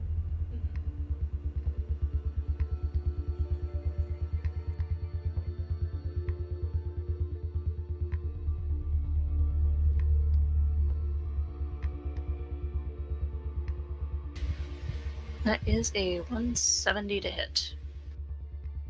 No, sorry, magic protection, 170. Too many characters. So is that 170 or not? Yes, it is Okay. 170. I used the wrong terminology. Forgive me, I'm playing a fighter as well. I mean, to hit is accurate. And it has 5 to everything, yeah. So, that is going to be 120% of the damage, which is not going to be a lot. It's 5 damage. That's still 6. So 6 damage. Actually, is that how much health does this thing have left? It does not have a lot of health. Oh my god, I hope. Nope. No, you should have said yes. You should have just fudged it. It has 85 health remaining. Damn. So, no less than that. Is it wearing anything flammable aside? Not overtly so. It's wearing metal armor. Okay. So there's a little chance of this thing catching on fire. And with the amount of fire, it wasn't going to do it anyway. Okay. Burning levels are very, very hard to achieve in Anima, surprisingly. It's one of the few areas that are, like, not broken. Yeah, we discovered that in the zombie horde in the other game that Cameron's obsessed with zombies in. Not wrong.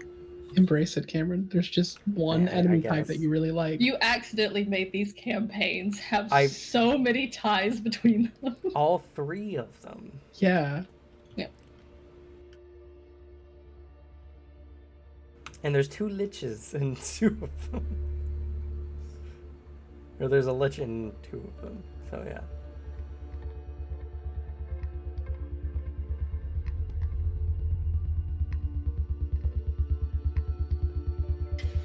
I need to figure out how to set up Excel so if I just click on the name, it just opens up a description for something for me. Though, to be fair, you guys chose what the Cradle to Crypt campaign was going to be about. We did. We didn't. Well, we Yeah, also but- thought this one was gonna last like, just a couple sessions. Yeah, It's gonna this be a one was short just an game. interesting, like, okay, here's one of the interesting events that happens in Terra Santa. I fuck don't around have for a a little. problem. It's just been happenstance. I don't know. You were looking at those necromancy spells and like, these are so cool. They are cool. You're just making my argument, Cameron. Demons are cool. Just Yeah, embrace but it. mine is happenstance. Yours was chosen. Hmm. You chose Morgan to be a fiend. I did because I did see demon and immediately. What's up, Suzanne? Sorry, go ahead. Ishtar's just raising her hand in the background. God, may I move now? God permits this. Okay. The Shahad Seeing barrel as this going, guy works yes. with Black Sun, and they saw some of the zombies in the compound when they were in the city, does this type of zombie look familiar to what she's seen in the town? Oh, and the underground lab. Yeah, because we saw several different types in the underground. Your choice. Roll occult. Granted, you have the penalty because you're a religion specialist. Or memorize. Gross.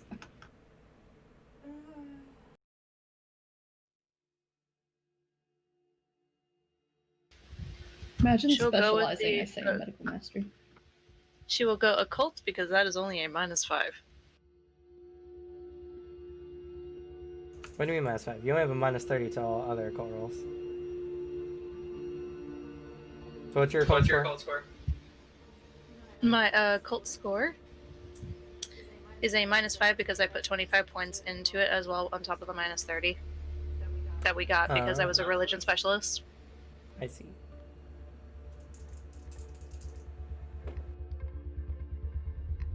I figured you would have leveled it by now. Have you guys been applying your bonuses every level? Your 5 plus 10s? It's easy to remember because I do it twice.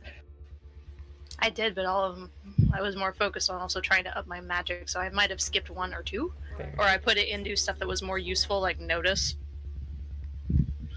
Fair. Yeah, So honestly. is a 61. 61? You feel like you've seen something like this before, but you don't recall anything about it. Okay. And that was all my actions, correct? Because I chucked fire at it and I tried to figure out. You have magic you accumulate every round, and the fire you're just maintaining, so you can accumulate and shoot something, and you'll have no penalty because magic.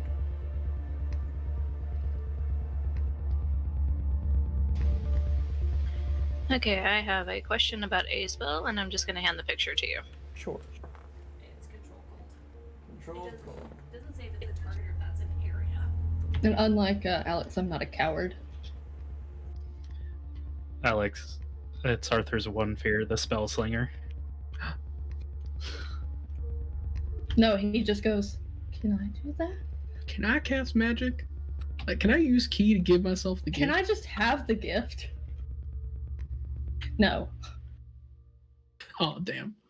That'd be such an interesting wizard to play. It's like a wizard that deliberately only goes for all the lasers. A source of cold. And so it's just like accumulate a bunch of Xeon and then laser. Pretty cool. Two different things, or a bunch of different things. Alright. Magic destruction, or not magic destruction, but a destruction sphere at base level. Okay, you're only gonna shoot the one because you can. I think it's 60 Xeon to shoot the 3 spears. If I'm not mistaken. Yeah, it was 60 for 3. I'll double check real quick. Gotta look at the Spanish book.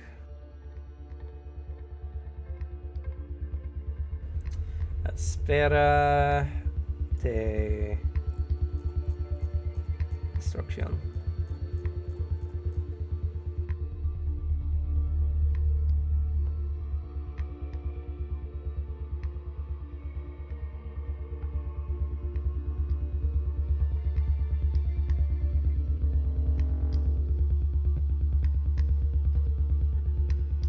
There you go. Yes, 60 Xeon to shoot 3 or 100 Xeon to shoot 5.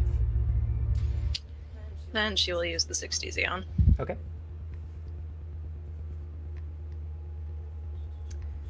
So, magic projection minus 60.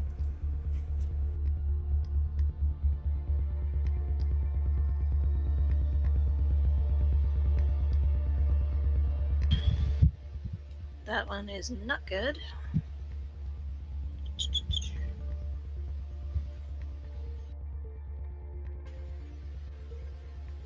That is a 62. What's your magic projection? That is 110, and I rolled less. Your magic projection's only 110.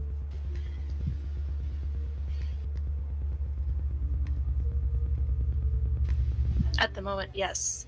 because I was putting it more into magic accumulation. Okay, no Because I was worries. trying to cast higher spells. I'm also trying to figure out how to not get frustrated at this because I'm also struggling to make sure this doc is updated. It doesn't tell me everything. Okay. So, yes. That still does damage. That's going to be... Why are you confused? It just takes damage. That's all it does. It does 30% of the damage, which for you is going to be 9.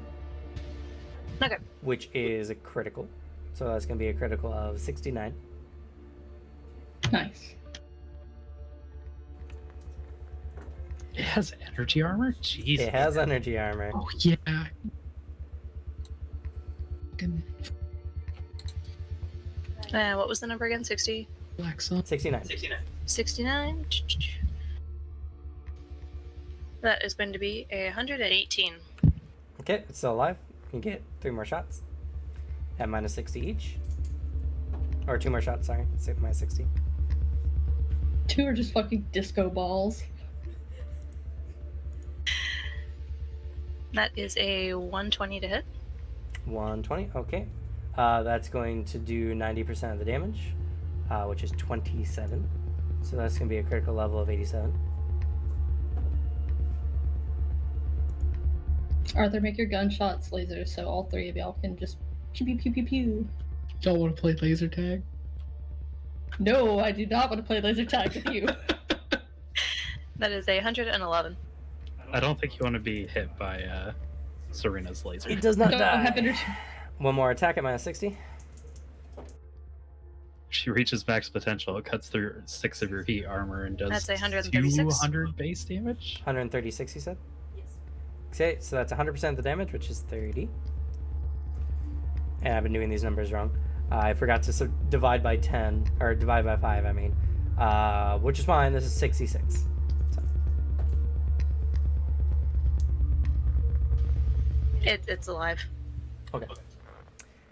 Not by a whole hell of a lot, though. That was still a fair amount of damage in the round.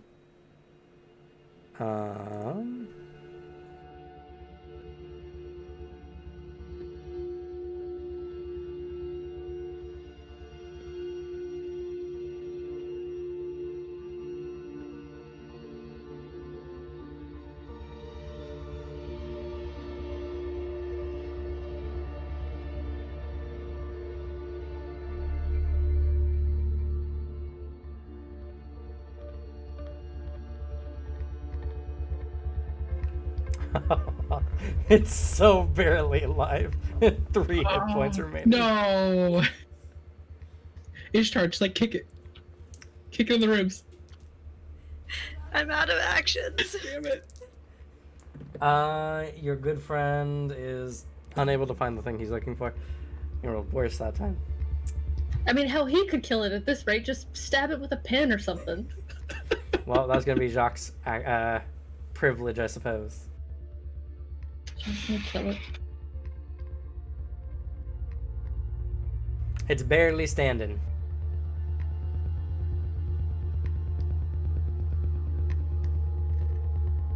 Hey guys, want to guess what I rolled? Just roll the funny number. 69. I rolled 69. All right, 244. Okay. How do you defeat it?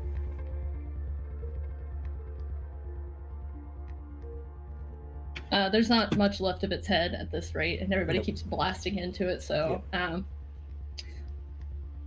Doc kind of flips the saber around in hand and grabs onto a piece of like the armor that isn't, boiling hot from being melted, and just takes the sword and drives it down, and then just cracks across the spine before pulling it out.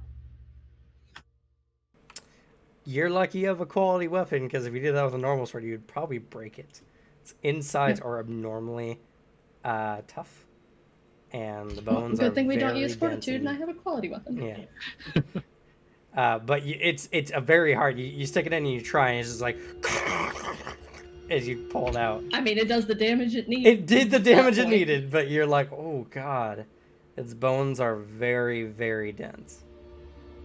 And he does kind of like hold it and then slowly let it drop. Unlike these savages who've been throwing these things around all over the place. As it does so, it begins to convulse. Uh-oh. As suddenly, the bones in its body begin to undulate until it eventually explodes into spikes. Uh-oh. It's fine, the armor will catch it, right? So this is going to be... Oh, this is super easy attack to avoid. Bum, bum, bum, bum. And this only affects the immediate area around it. Yes. All of those within... let's see. Final protocol.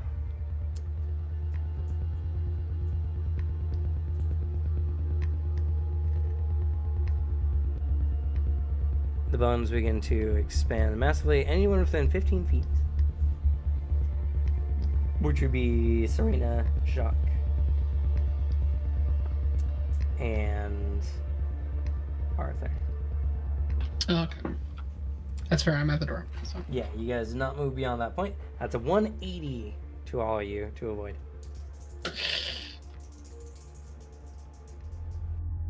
Said this was an easy check. You're telling this to a man who neglected his dodge. Well, it's an easy check for characters of your level. I could try throwing armor on you. Do you think it would help? It would, because I'm taking damage.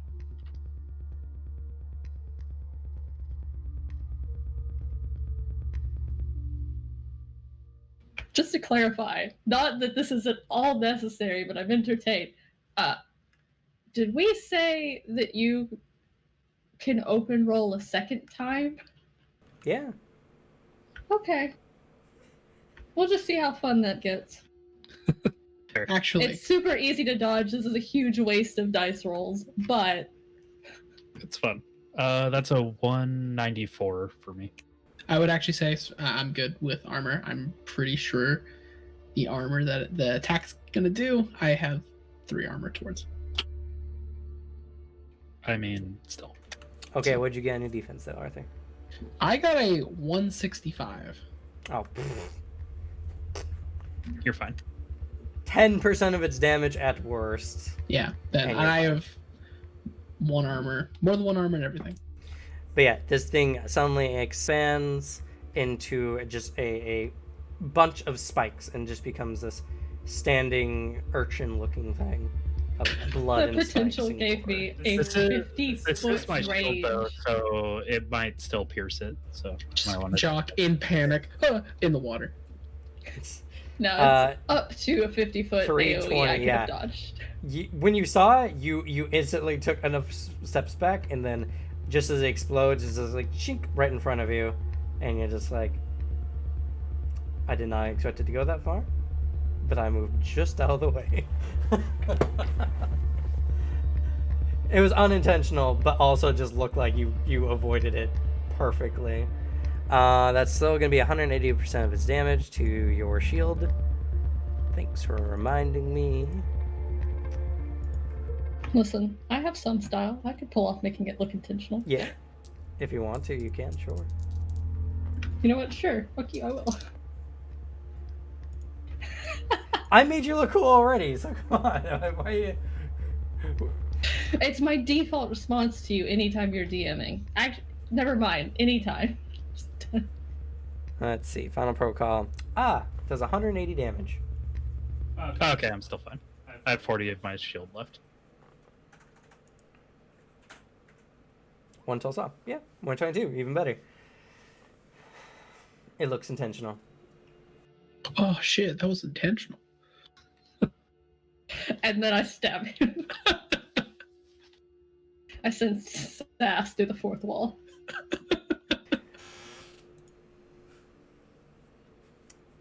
So, you guys have a brief moment to breathe, finally. And Duck's already listening for. Yeah, so the There shark. is a fair amount of commotion upstairs, and faintly you can hear some hurried footsteps. heavy Uh, sounding. Does it seem like it would be a good idea to dim the lights? Or you can close the secret door. We already did. It's you already didn't. closed. I did. Arthur. Oh, ran Arthur over. did. That's right. Yeah. That's right. You're right. So yeah, cut the lights so it can't be seen. Well, After it closes Richard pretty finds whatever. flush, so you imagine Okay. Okay, good. that no light should penetrate through. This is their secret compartment. I'd hope it's like it would cut it off. All right. As you guys are currently, there you go, looking, or as you guys are currently like listening, Richard begins to laugh maniacally. Richard, shut the fuck up. He's like, I knew it. Shut up! Why? There's no need. He's like, do you know what this is? He's holding what appears to be. It kind of looks like those Himalayan salt lamps you put in your house. So it's just a big pink rock. Wait, it's not pink, but it's just like a stone that's banded and kind of set up. I've only ever seen the pink ones. Do I have any grasp whatsoever what this might be? Sure, you can make an occult roll. I will try to as well.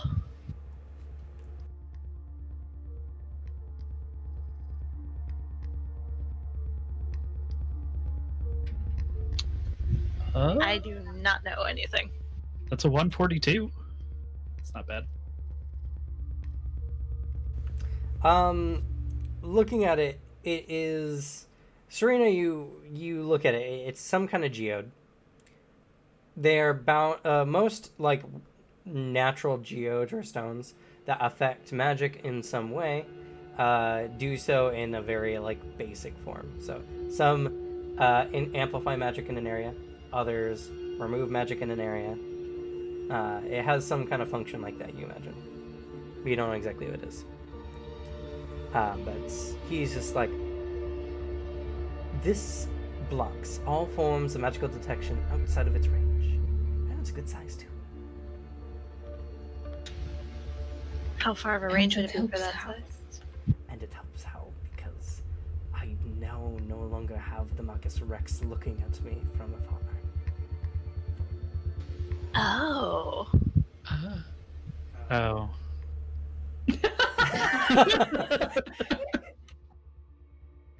It's the oh yay, oh no. Oh, Christ. But beyond the fact that I'm going to have a chance to finally put a lot of what I've studied to use, it's limited. If I remain in this zone for too long and not give an explanation, the Magus Rex is probably going to just kill me to make sure. And also, if any of you tell him what's happening, I will also just be killed. But if I can convince you to let me use some of my powers, I can make everything so much easier.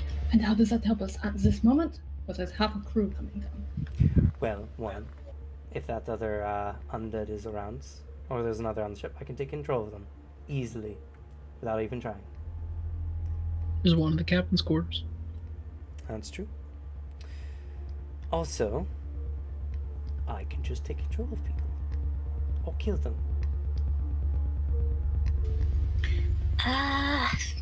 Everything you can do in here is going to help me to my goal. Use your own discretion. I cannot. I can Yeah. only do things you ask me to, so at least if it gets brought up later, I can say you told me to. I do think we should be careful just in case there's any others like you, Arthur. Not likely. This individual seems to have been using some kind of modified undead as his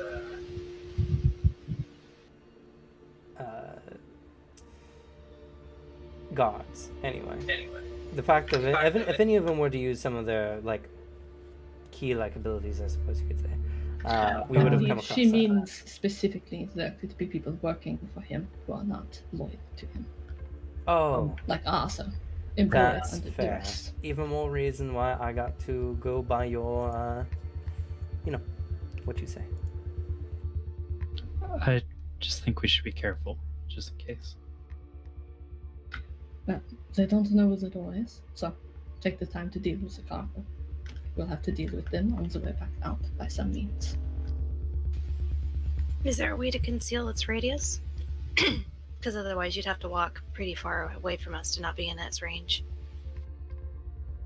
What do you mean? If we took She points to the rock. Can you turn How it on is there a and way off? to suppress it in any way, or Why would we do that? well, so you're not killed instantly? Because then if we take it with us, he has to like travel out of the range of it just the entire time, or else he's stuck. Well, if I explain it reasonably, I'm sure he'll understand.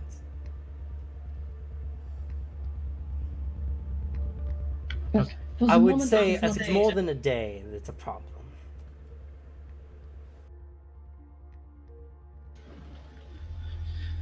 Ishtar just starts listening to the crew. You hear a lot of concerned voices and the rapid approach of heavy footsteps. And then you hear a lot of the voices get really, really quiet.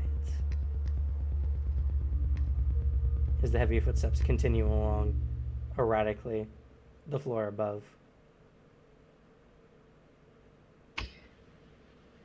Now the crew may not know where this door is, but the first mate might.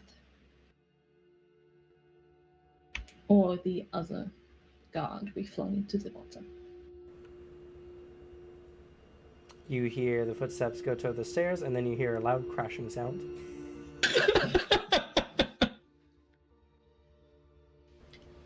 Oh, right. I sort of damaged the stairs. Good call. These things are not the most observant creatures, so it's just like patrol downstairs. It's downstairs. I think we found it. Let's hurry then. We won't need to fight it. There's no need. I can handle it. Yeah, that's what he says. He looks to Richard. Yeah. As you do hear another set of a couple pairs of footsteps upstairs, though. The door opens, and you see the one that you had shoved into the water is there, dripping wet and wildly whipping around with bone chains. Richard just makes this sign, holds out a hand. There's this like eldritch runes that appear before him, and it seems to calm down rather drastically. It's one. One more than we know of. It's fair. You hear someone's voice from upstairs. What are your notices? I have a 125. I have a 65. Same hat. Mine is an 80. Okay, I should open up our notes for this one. Dun dun dun dun dun dun dun dun dun dun dun. And Dark survival. my notice is definitely going to change after the session. I'm right on the cusp of a level up. Well, aren't you fucking fancy with that I many am, level yeah. modifiers? It's pretty nice. Arthur, you're the one who hears. You hear a deep, familiar voice. What's been going on here? Not like, oh god, is Van Kuren familiar, Yeah, bring it. but it's the voice of Brutus. She's definitely encountered a lot of. Yeah. So You hear some slightly lighter murmuring. Light goes out. Because this thing has opened the door now. So That's true. It's just standing there. You hear some footsteps. Some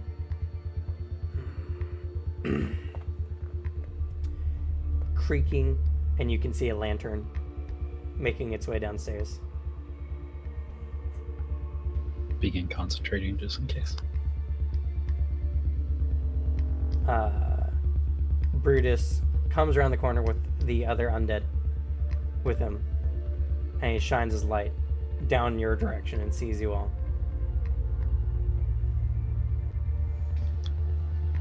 I'd like to psychokinetic trap Brutus. Gun pointed at him. Okay. Go ahead.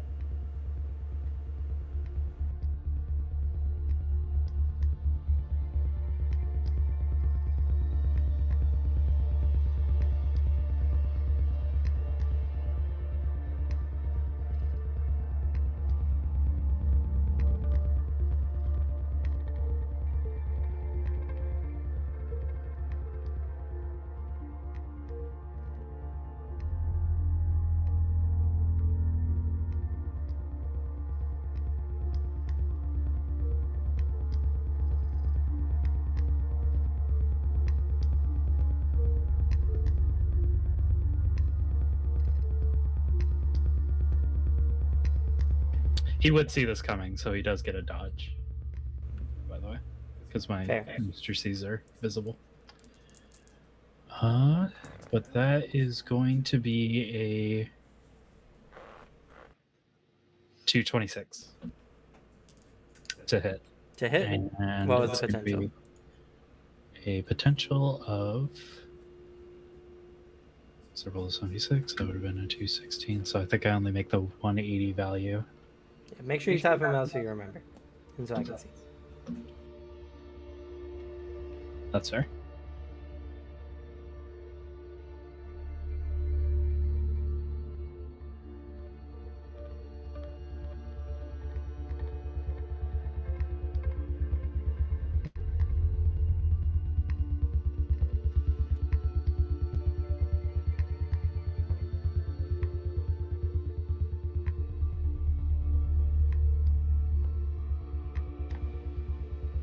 That's going to be a 12 strength.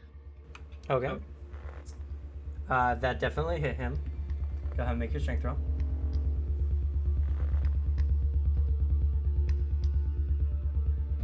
It's going to be a 20. 20. Okay. He's trapped. Mostly immobilized. He's like, what? And he gets wrapped up. The undead next to him gets angry. And Richard just like, no. And he does his thing. Takes control of it. We're just sitting there struggling the best he can on the floor. Arthur approaches with his gun pointed at his head.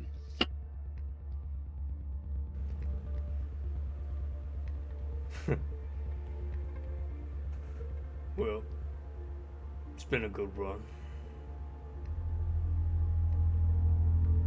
Captain's not gonna be too pleased with this. Hope he doesn't catch you. He won't. Single bullet into the forehead. Okay. Wow, no sound. As that explodes. From the sheer amounts of damage you do. And yeah. That's it. Kind of looks down just at the body for a good few seconds. Just turn back around. He does take it by the foot, the corpse of Brutus, and he drags it into the cargo. Okay.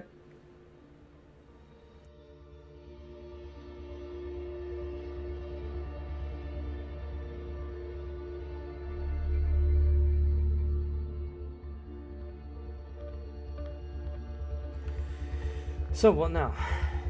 Take anything of worth. Oh, I'm sure there's plenty.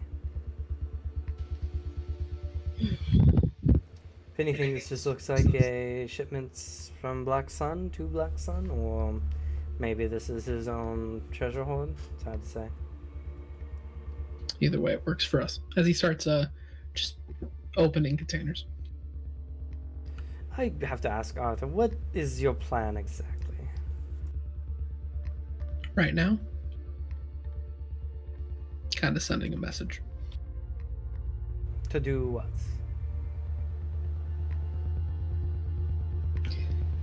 Your original message had been to ruin his reputation to send him after you. This doesn't do much to ruin his reputation. Currently, unless you spin it another way, it's just personal. Well, the objective, I believe, was to either get him to think you're not a threat and deal with you himself, or something else. If he comes onto the ship, I mean, all we have to do is lie and wait, I suppose. We still have the rates to worry about. No, you don't. Not anymore.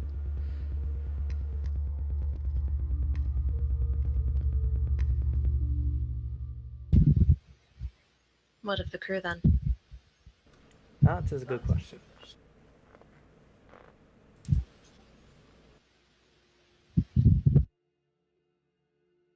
If they're here, then the race will not stop, they'll be possessed and easily put down.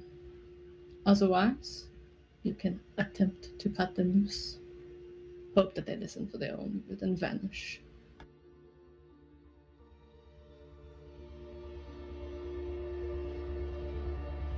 Leaving you alone when he returns to his ship. But if they go to the Port Authority, this will become complicated. That's the concern.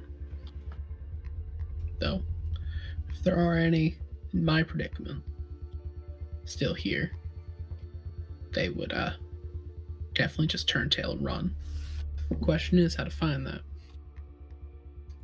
Because anyone loyal, then the option turns into killed by me or killed by him. How does he prevent them from running, if I might ask? A lot of fucking fear. Can't really do much against him. At least in that position, I was fucking stuck. I couldn't leave. I needed money. Being held there against my own will. Anyone else, just a paycheck. Me, I had no other choice.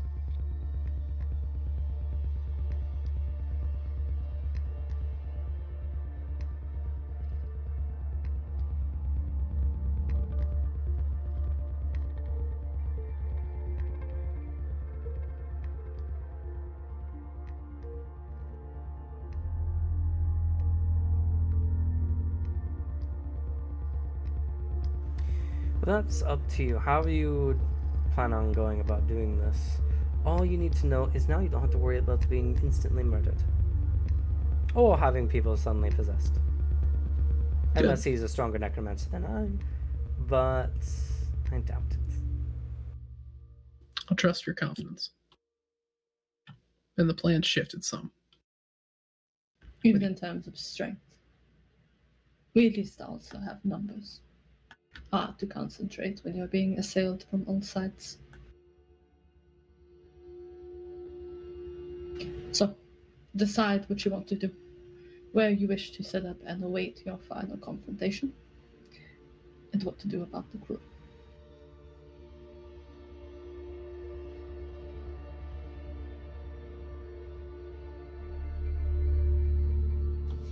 I'll speak to the crew. Best of luck. However, if they do turn on you, your intent to let them leave? No. They turn, they're dead. I give them one chance.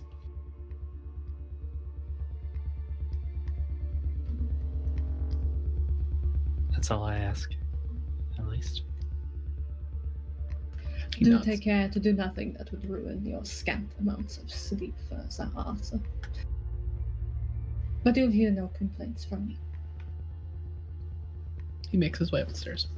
Gun strong. Serena will fall. Do you want to do this before or after you loot the special room? Let's loot the special room. Okay. We can say we're looting it while we're discussing all those. Sure. Yeah, Ishtar, Richard, you guys sniff out magic shit. Yeah. Okay, sends out. It's pulse.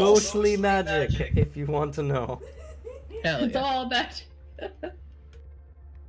Ishtar's response would be pick a direction. Closing the door, Serena will at least give him a light to work with. Okay. You guys also have a lamp now. Oh, that's fair. Not like it's gonna really fuck with anything. You guys are probably the strongest people on the ship now. I mean, Richard alone could wipe out this entire ship if he wanted to. I can take Yeah, nine he's of got them. fucking zombie puppets. He doesn't even lift He's a got finger. zombie puppets and he's got full use of his 80 levels of necromancy magic. Yeah. Jesus Christ. He's an arc wizard. He just Yeah. can't do it most of the time. And now he has a toy that lets him use it whenever he wants. No, It's fine. He no. can't. If he does it too much, he'll arouse suspicion, and they might just kill switch him for it. Yeah. There's been a necromancer active along the coast, along the path you said you've been taking, right? Can't take any chances. Fair. It's a very fair reign. If you look at the necromancy spells, you'll understand why they're so cautious. I've read a few of them, yeah. There's I one understand- that's I just immediately strictly understood. called kill. Yeah, I was looking through the subtrees when I was telling my roommate, because in one of our discussions of like me describing how bullshit this system is, and I was just reading through the subtrees, telling him like, this is the extra shit they added. Look at these spells, and then just reading the necromancy ones. Oh yes, this spell just insta kills you, Yeah. Power word kill, get the fuck out. basically.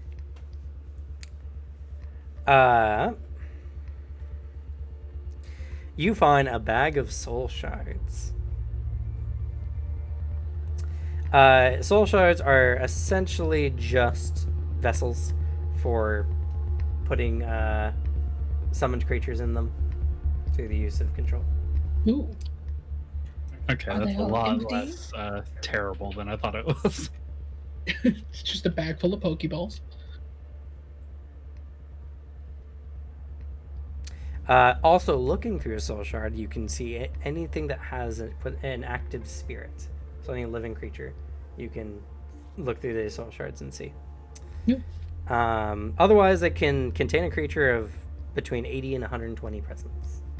Damn. That's a really, Jesus. they're really powerful. Yeah, God. You guys find dun, dun, dun, dun, dun.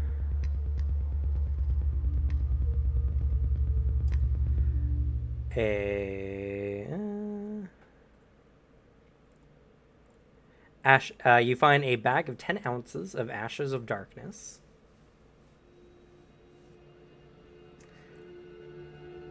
Ashes of darkness, half an ounce can fill a 30 square foot square area. And it takes between 1 and 3 combat rounds for the darkness in that area to increase.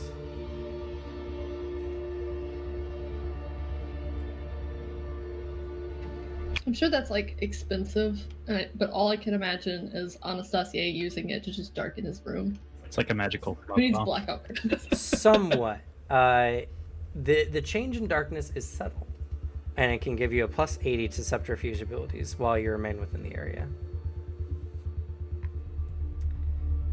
And by this use, essentially that 10 ounce bag is worth 20 uses of ashes. You guys find a set of rock's eyes in glass vials or jars. You have these large eyeballs in them. Essentially, they act as like a viewing point. You can focus on one eye to see out through the other, no matter the distance.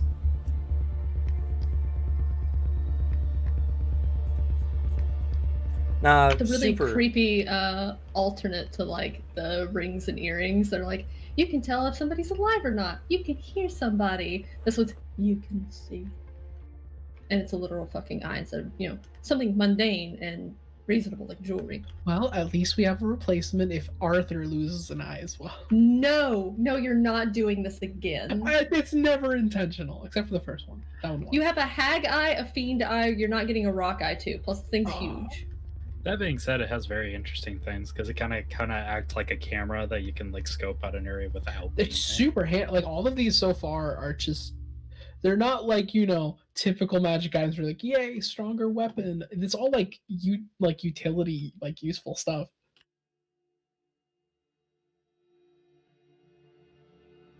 Also, hell yeah, second session where we just get a bunch of artifacts.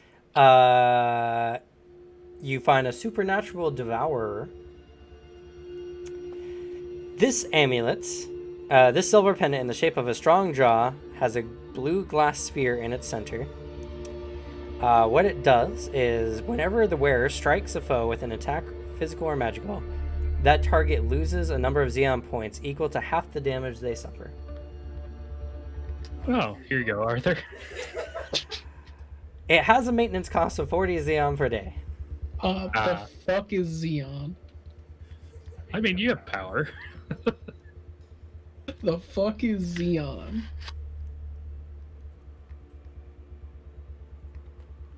Still expensive. It is. So, sounds like, instead of just, here you go, Ishtar. You guys also find an item known as the Jealous Fang. It was a weapon that belonged to a Vitella by the name of Victorus Kyrion, a high-ranking nobleman of the 11 Blood Houses, and a known murderer. It's a plus 10 dagger capable of damaging energy. Any poisons applied through or used through this dagger, it increases the venom resistance required to resist any poison applied to it by plus 40. Jeez. I think I knew who this might go to. Hey Jacques, do you want a dagger? That'll make it easier to melt people. It's not the fancy dream sword one day, but I'll definitely take it. That's fucking horrendous. God, yeah. I'll Now clip. Chuck has even more threatening stuff. I'll take a image of this one so you can. The VR check for being stabbed goes from a 75 to a 115. Oof. It's disgusting. And now Arthur has even more reason to be scared of Doc. God, yeah. What's even worse is if he coats it in his blood. That's the thing, because I have, like, we determined the check I have to make to resist your poison. Like, I have a plus 30 VR. So, like, if he basically used his blood like a poison for this dagger, you would have to make 155 upon being stabbed, I cannot physically make that. and you would die. Yeah. Well, you would be in extreme pain, and if you failed by over 40, you would die. I think I would, because, yeah, like I said, I have a plus 30. Unless I open rolled really well. Like That's speed bonus, though. Yeah. Oh, shit. Oh shit! Yeah. They're not supposed to go above plus 20.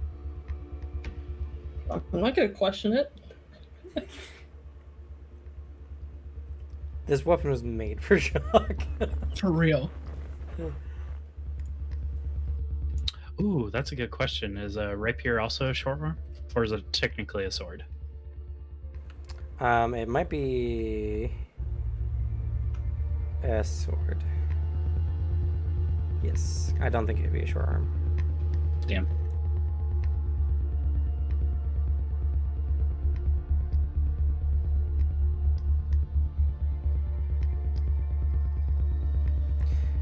A rapier is indeed a sword.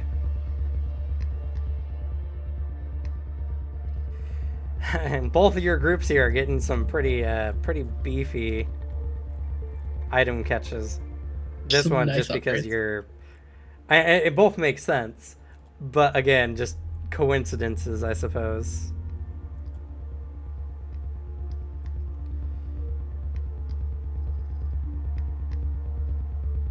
Let's see here. I'm trying to find like items that are thematically correct for what they would be trading.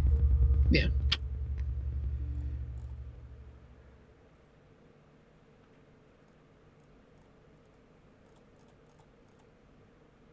Ah. You guys Oh. find some dragon armor. Armor made from the scales of a dragon, in this case black. Actually are a very common item amongst Black Sun trading companies. Funny enough. This particular armor is scale mail. It is plus 10 armor. with an additional 4 points of armor to its cold resistance. It is also immune to 10 elemental intensities of cold.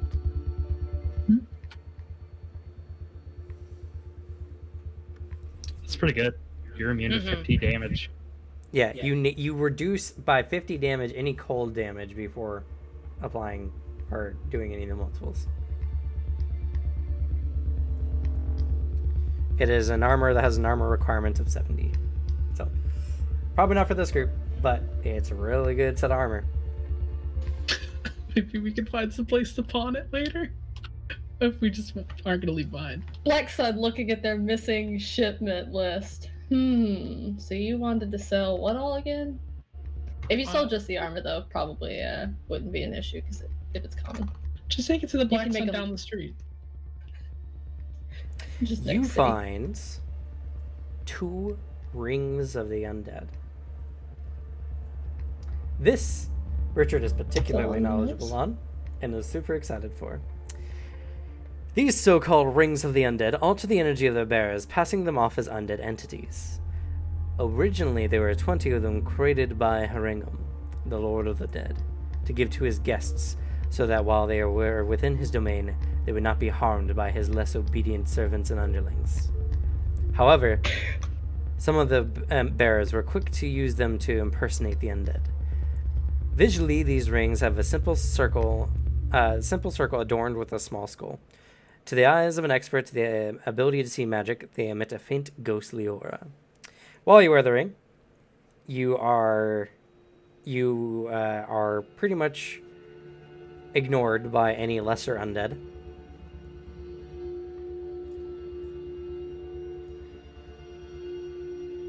Though your essence does take on an undead aura.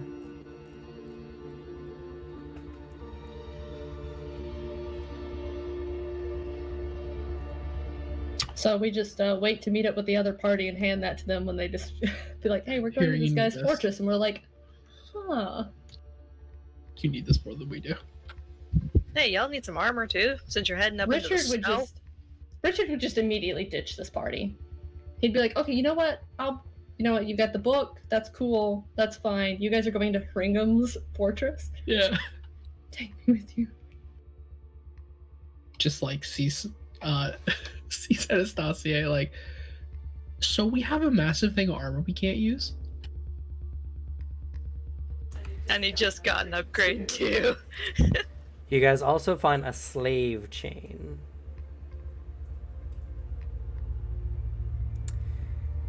This is a chain collar worn around the neck of a slave.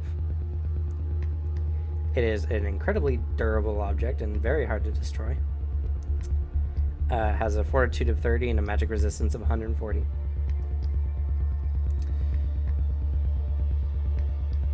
Once the collar is placed on a person or physical creature, the creature must make a magical resistance check of a difficulty of 140 or become bound by the powers of the slave chain. You can repeat this check only once per month. Damn. The Master Link has a mystical connection with the collar and can send commands to the person bound by the chain. These orders can be given verbally or transmitted mentally through words, ideas, or concepts. So it's not necessary that the subject understand the language of the Master. The collar cannot be separated by more than 3 miles from the Master Link.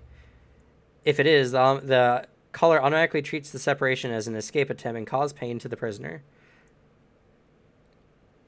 As a signal of this distance, a prisoner who is about to leave the area first feels a slight discomfort and receives an automatic warning that he should not stray further away. An attempt to open or destroy the necklace produces a terrible mental and physical pain for 10 combat turns. A person may try to endure this pain by making a physical resistance check and psychic resistance check with a 140 difficulty each for each combat turn. If a prisoner attempts to free himself more than 3 times in less than an hour or 7 times in a week, the pain is so intense it kills him outright on any failed checks. Damn. At will, the holder of the Master Link can admonish his prisoner, causing pain of any desired intensity, ranging from mild pain to extreme pain. It can also cause loss of consciousness. The only way to endure this is to make a 140 difficulty psychic and physical resistance check. It is a nasty piece of work. But if you want to ultimately torture and inevitably kill someone, this is probably one of the worst ways you can go about it. Let's try not to use this. Like, ever. Yeah, kind of. Yeah, probably not. You also find a pair of Hands of the Witch. Is a peculiar pair of black leather gloves with red magic runes inscribed on them. They are a recent creation of Deimos the Undying, though no one really knows why or for whom he created them. The only certainty is that the legendary puppet master Lalian wore an identical pair, although hers were much more childish looking and feminine. Let's see here.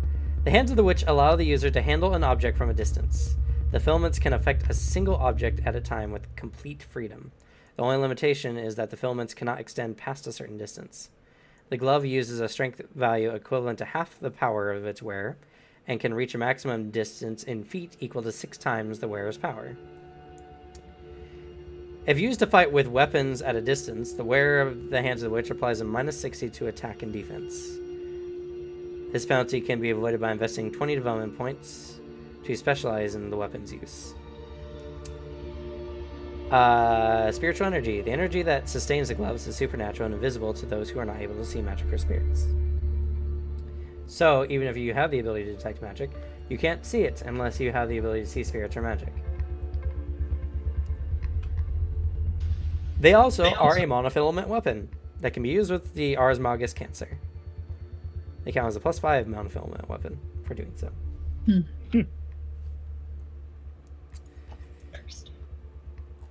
And we're almost done. You guys got a treasure trove, so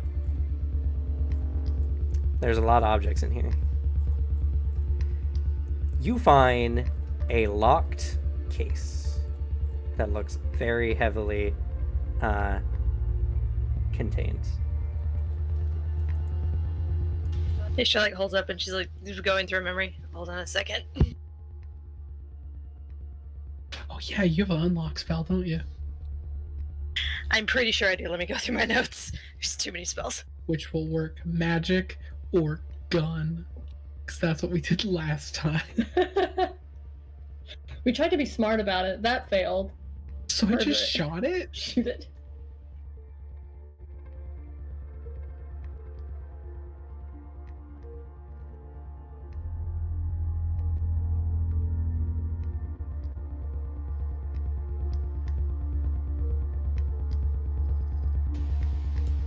It can try to force it by employing a lockpicking ability of 80.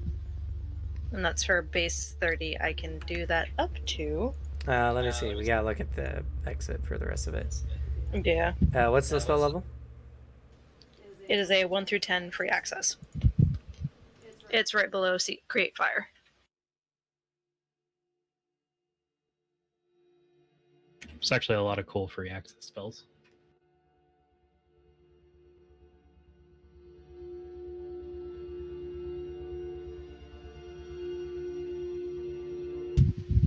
Yes. If it helps, in the book, it was right under Create Fire, so it's close to that. Here it is. It's called Apertura in Spanish. Let's see here. So, the base level is 80. It's 70 Xeon for the 140. And what's your intelligence? My intelligence is a 9. Okay. So you're just shy of the advanced, unfortunately. If you got to advanced, which requires a 10 intelligence and 100 Xeon, you could do 240. But if you spend 70 Xeon, you can still pick the lock as if you had a 140. She'll go ahead and spend the 70. Okay.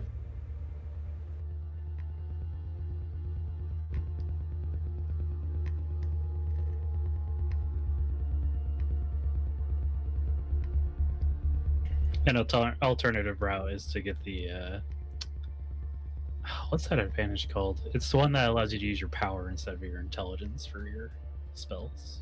I forget what it's called though.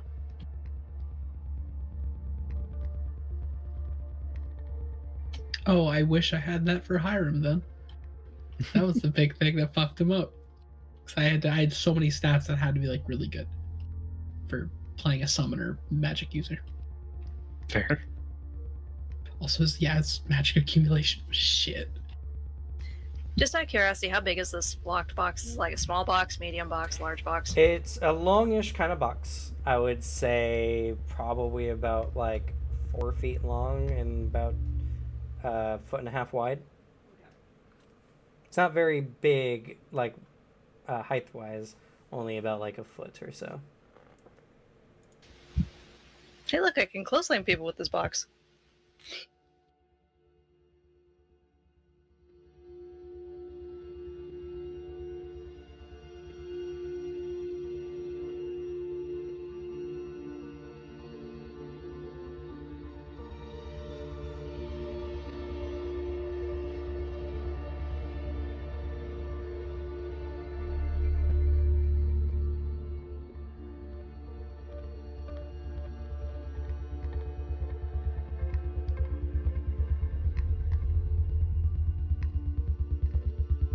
I'm sorry, what'd you get?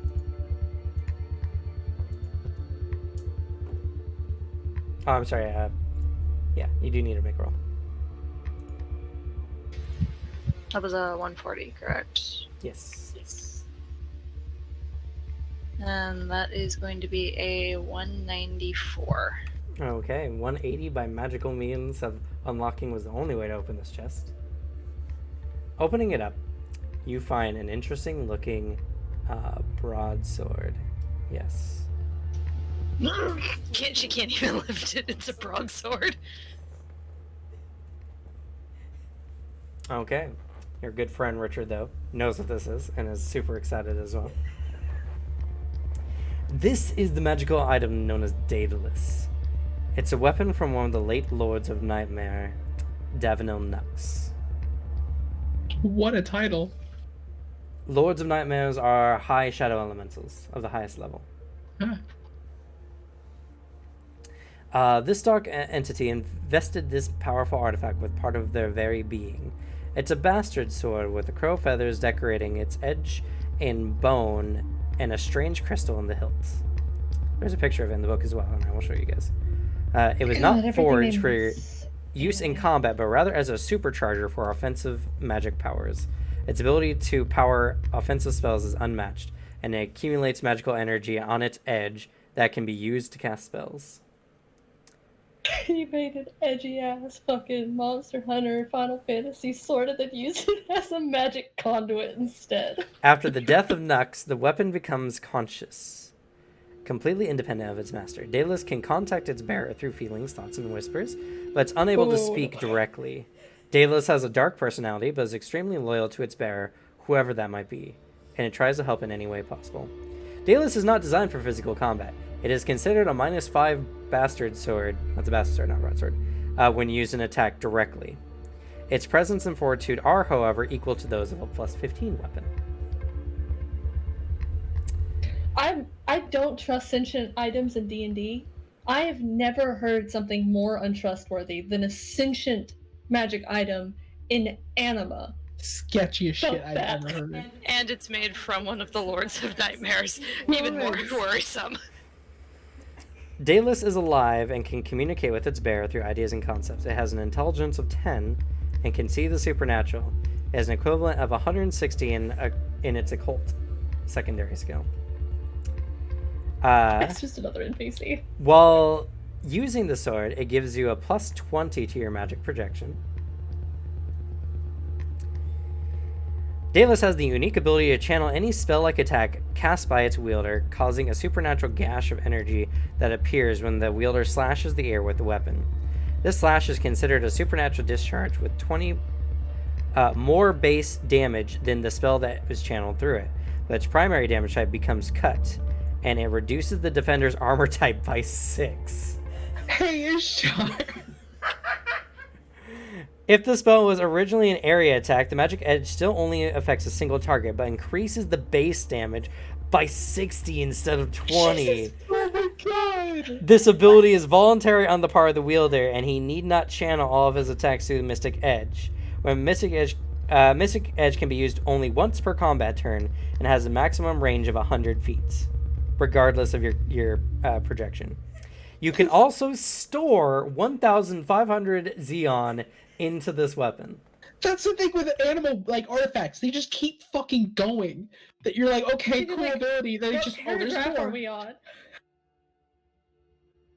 What the fuck? Okay, but if we steal this, Black Sun is after your ass. Oh yeah, completely. But like, Oh we yeah, but at are the same time, they taking- gotta live to get it. This We weapon are would cost taking- 20,000 gold crown. Jesus Yeah, we're Christ. taking this. This is ours now. That's more than we got paid for winning Kashmir. Question: how heavy is this thing? That's true. It's surprisingly really light, actually. They're actually not that bad. It's made for fucking combat. It's made of turns mostly out- of shadow, raven bone, and feathers. This thing is basically just a convention, like, cosplay prop. Yeah. It looks like a fucking World of Warcraft weapon, or some uber edgy 5-star Genshin. It shit. does require that with 2 hands you have 7 strength to wield.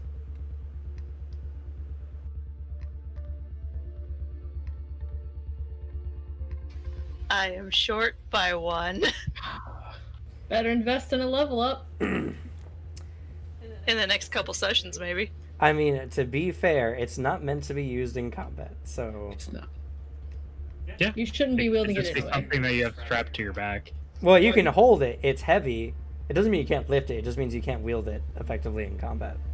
At which I believe it does like a negative 30 penalty to using the weapon if you don't meet its strength requirement. And luckily, sabers and daggers are a similar type weapon, so it's only minus 20 for me to use the dagger.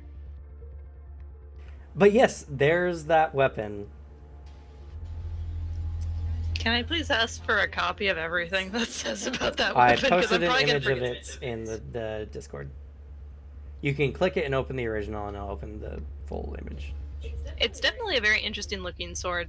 Does not scream necromancy or anything dark at all. Oh, of course. It looks like sunshine and rainbows. But Oh, wait, yeah, that's Obviously. a light element of the there's weapon. more in this horde. Of- That Okay, was I just thought the you were- biggest I thought you one. were about to say for the sword, and I was gonna get very upset. There's more to it. Hey Arthur, you want to go into magic now? Have fun making a friend with a dark personality. Just like, oh yeah, by the way, there's a few more paragraphs left of the broken ass bullshit the sword can do. You guys find a box with 20 Livian Potion of Life vials in it. What, healing potions and Anima? The Yes. fuck? They give you Yeah, a I actually regeneration spent, like- level of 16 for 5 combat rounds. Yeah, Astrid spent like, what, 1,000, 2,000 gold crown on one of those? Very expensive. I forget what a regeneration. You can also- 16. I know it's freaking nuts though. I have the I book think on it's the like back. 20 health per round or something like that. I'm give me a sec, I'm And- turning to it. Then I think you can also give somebody a half dosage, but it's like greatly decreases its ability.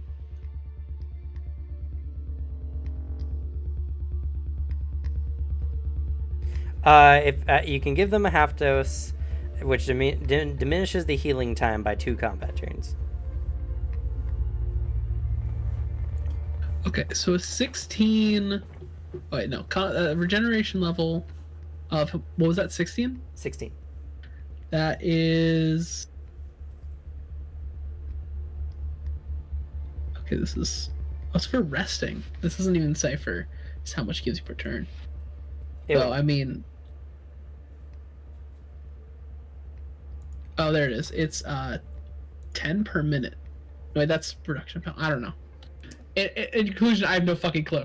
I'm looking at this. It just doesn't tell you how much that gives you. I'm looking at the What's healing. the table. 16 for a day? That is 10 per turn. There you go. There it is. Okay. It does tell you. You just gotta fucking read it. Shit. I kept looking Stop reading around. diagonally. I see If you're numbers, the but I'm one like, offering to look it up, Sorry. Don't skim. I'm not trying to. I'm looking and I'm Anima, like, you oh, what does can't that do? skim. What is that? It literally, when you look from left, like you look at 16, the first thing you see, 10 per turn. Bold of you to assume I read left to right.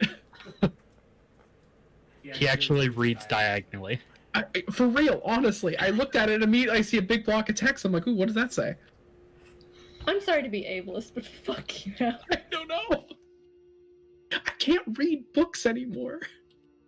I just can't. You're a fucking nightmare. Yeah.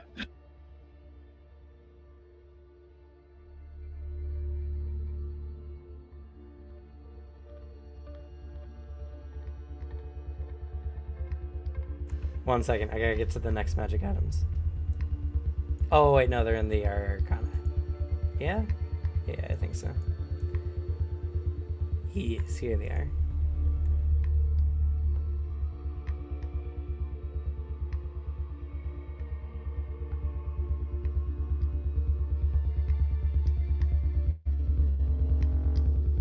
You guys find some magic grimoires. 3 of them, in fact. You find Cool study Seno material. Somnus Peasant. It's a book created by Nux Norel, an occultist obsessed with the world of dreams. This book is intended as a supernatural guide to the darker side of the wake and the so-called Lords of Nightmare.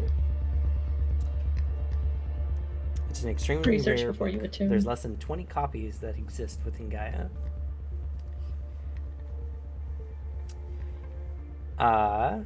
Essentially what these books do is they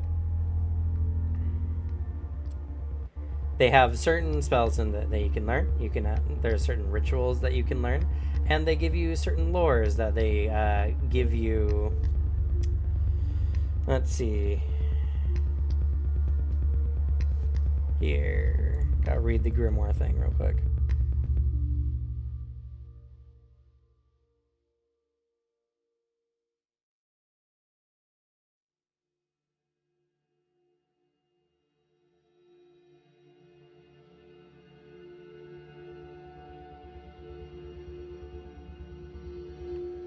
Oh, it just gives you all the information of Shadows, Lords of Darkness, and some of the major nightmares, and Tsukiyomi.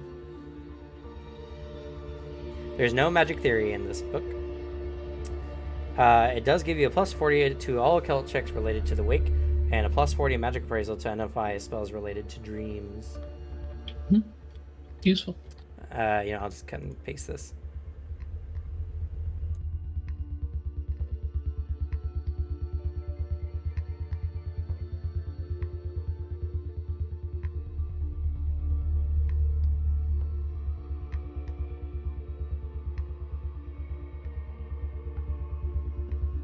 Probably not very exciting for the audience.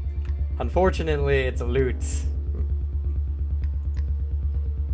We need loot. We need this. Let's see.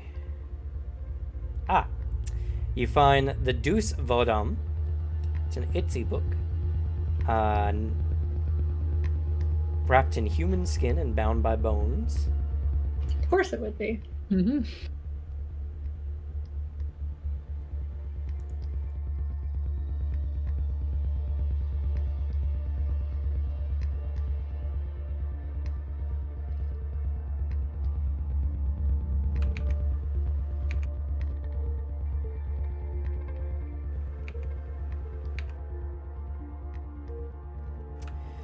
The book has all spells of the Path of Darkness up to level 20.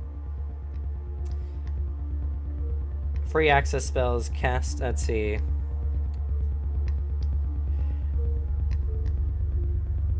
Free access spells cast at the advanced level of Static Message, Attract Minor Vermin, Curse, Cause Sickness, Sleep, Inability to Speak, Deafness, Blindness, and Cause Fear.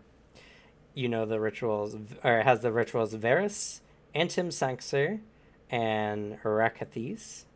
These rituals you can find in the Arcana Exit book if you are curious about them.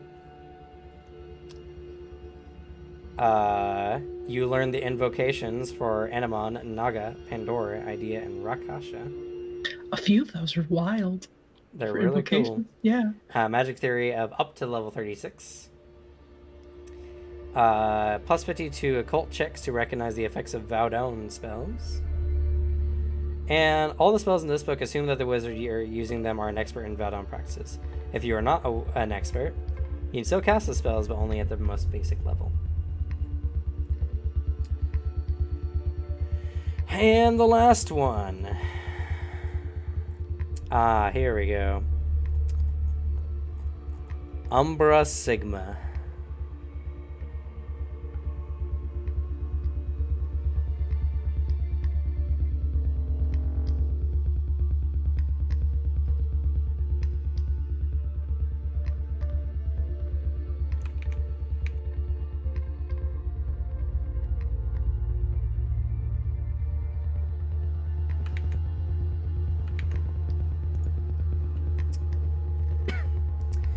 Is the most famous of Duke Xeris magic grimoires in recorded history.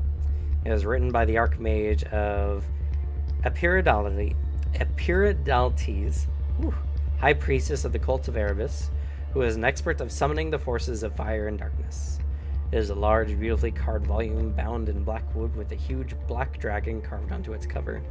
Currently, most of these books are in the hands of Tolroka or Samiel, but there are still at least 20 that are so far floating out there in unaffiliated occultist hands. It has all the spells of fire and darkness up to 40, casted at an intermediate level. You learn the invocation for Garuda. It has all the information on Ifrit, Agni, Asienix, Nyx, Arimon, Lords of Darkness, Shadows, and the Gyro Dragons. It has magic theory of fire and darkness up to 50, and it gives you a plus 20 knowledge to all occult rolls. There's a lot So of nope in essentially- there. Yeah. All of these 3 books are like, excellent for the. I'm sure Richard's losing his shit. Especially the one bound with skin and bone. Yeah. He seems like he'd be into that. Admittedly, none of it's specifically necromancy. It's what? You guys Dreams, have- darkness, and then fire and darkness. Stolen over 100,000 crown versus Hell items. yeah. Thank God I have the infinity bag spell. They'll never Because her know. backpack's gonna get weighed down with stuff. Yeah, I don't think you want to walk around like a shining beacon of magic items. Every Inquisition in a 40-mile radius just snaps their head that direction. Any items you want me to copy paste into the Discord? It'd probably be recommended all, just in case. Especially for the Hands of the Witch. Oh yeah, Hands of the Witch, definitely. Let's Yeah, see. let's- Let's just go back through the list, shall we? Back in just a second. Sure thing. Just gonna go get more spaghetti.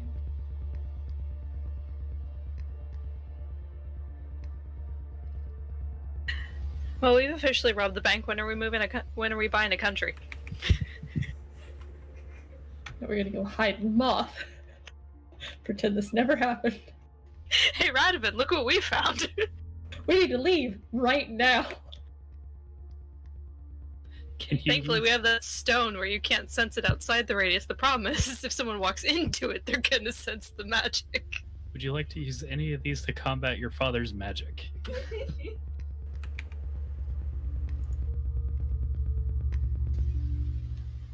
Oh God, this whole necklace, as well as the sword. Ugh. Ishtar has become a god. You got some like solid research material, even if you're not interested in some of the like rituals and invocations and stuff like that. Like just the sheer knowledge gained from reading these 3 and the items. Hey Doc, this one has lore on creatures. Did you need this one for your studies? Oh, he'll read them all, just because he's trying to understand like how all this shit works. He will be incredibly furious though, because it's like those are a different type than more like clinical. This is how you do magic, beginners step by step, which probably sounds more reasonable. Meanwhile, this shit is wild in the hell out. Oh yeah, going straight into the Lords of Shadows.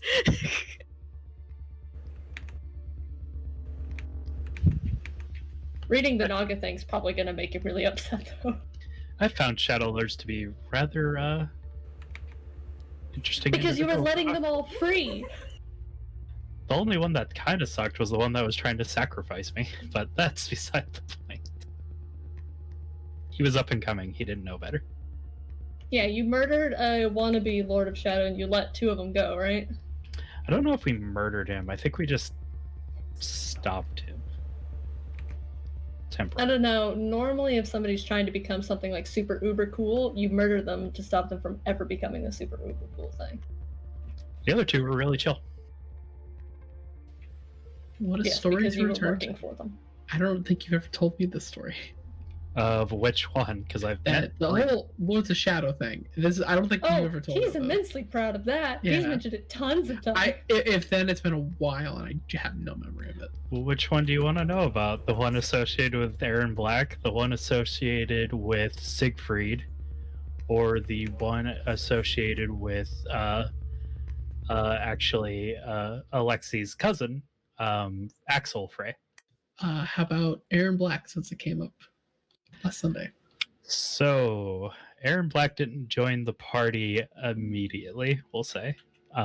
So he was kind of hiding from this like weird dude that could sense energy, I guess, that was like trying to follow him and bring him into the party. He accidentally found a hidden wall button and went inside, where he found a prison of a whole bunch of knickknacks, and I believe he was called to by one of them. We also actually pulled one of our future party members from that, but that was at a later date. But he opened it, and this lady came out, and she was really friendly, and she's just like, here. She's was rather nice. Kind of got me out of the dungeon area, so it was pretty cool. Ended up sneaking in and seeing this like wizard guy about to go to town on the party, and was like, nah, I don't want to deal with that. Started to walk out, and she appeared, and she's just like, here, use this, and gave him a really, really nice dagger that Fenwith might know something about. He's just like, chaos. Walked up to this wizard guy, snuck up on him, did a surprise attack where he stabbed him in the chest, killing him immediately, and his body and soul disappeared somewhere. I don't know anything about that, but Mhm. yeah, Aaron Black may have become an acolyte for a Shadow Lord, and that might be the reason why he also sabotaged the explosion that was supposed to wipe out one side of the battlefield, but instead wiped out both. Because she's just like, what would be even more fun is if you hit both of them with the avalanche. It's like chaos, and then sabotaged his placement of where the bombs were. So that's And one. then, in an alternate timeline, as if in a dream, stabbed some guy who showed up too late.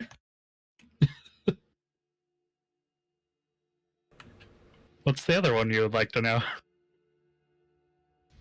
Are you sure you want to know is probably the better question. Right now,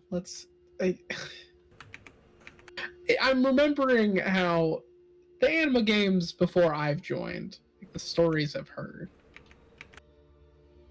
so a lot of which fills me with dread of just the repercussions we're facing in the Sunday game. If it's any consolation, Aaron Black did a lot of good things. Not necessarily for the right reasons, but he did good things. I have heard a lot of the bad things. I don't think I've been told a lot of the good things he's done. Okay, I think that's everything. Correct me if I'm wrong.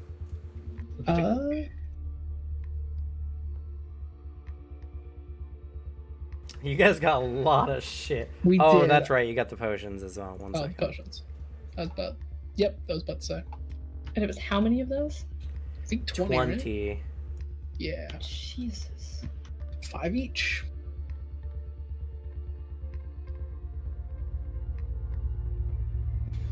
Jeez, that slave chain looks nasty on its own. Yeah. I actually had a character that had something similar to that. It was a much worse one, though.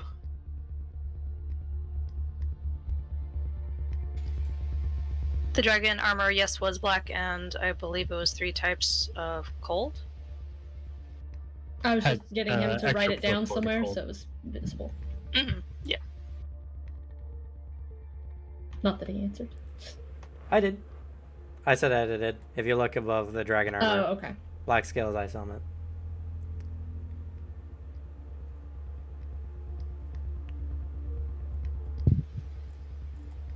I like the container these potions are in. That's very pretty. Yeah. The art for a lot of the items is super duper good. Unfortunately, we don't have any way to show the chat at the moment, but it's Yeah. a lot of items.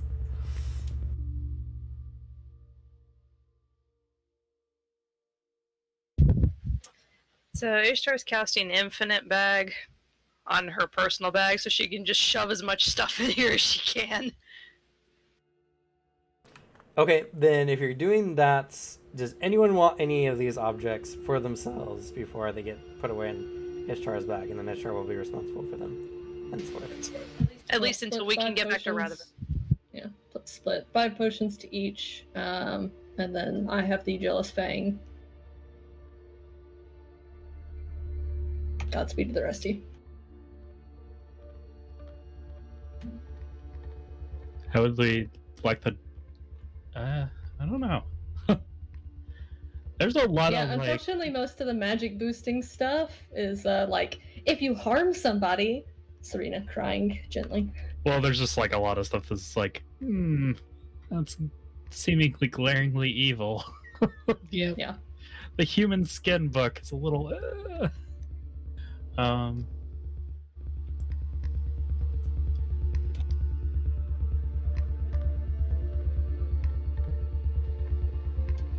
I could temporarily hold on to the soul shards and ashes of darkness if we wanted. They're kind of like just little utility things. Okay, no one seems to be. Would we be able to put anything into Okay. the shards? Not unless you guys have the summoner. No. Yeah, so there might not be a point to have those on you. Because we can't. You can look through them to see spirits. Oh, okay. At least for me, none of these I can really like utilize. So I'm not really jumping for any of them. Like, the utility stuff, I just think we should totally keep because who knows when I'll come up. Okay, any of the smaller stuff can fit in the bag. The sword is not going to fit in Ishtar's bag because it is still limited to what can normally fit in the bag. It's fine. You got a cloak. Just strap that puppy on there. Yeah, I no don't one's know. going to notice. She's very short, so they're going to notice the nice handle jutting out from under the cloak. That was 20 soul shards, yeah? Yeah. Okay.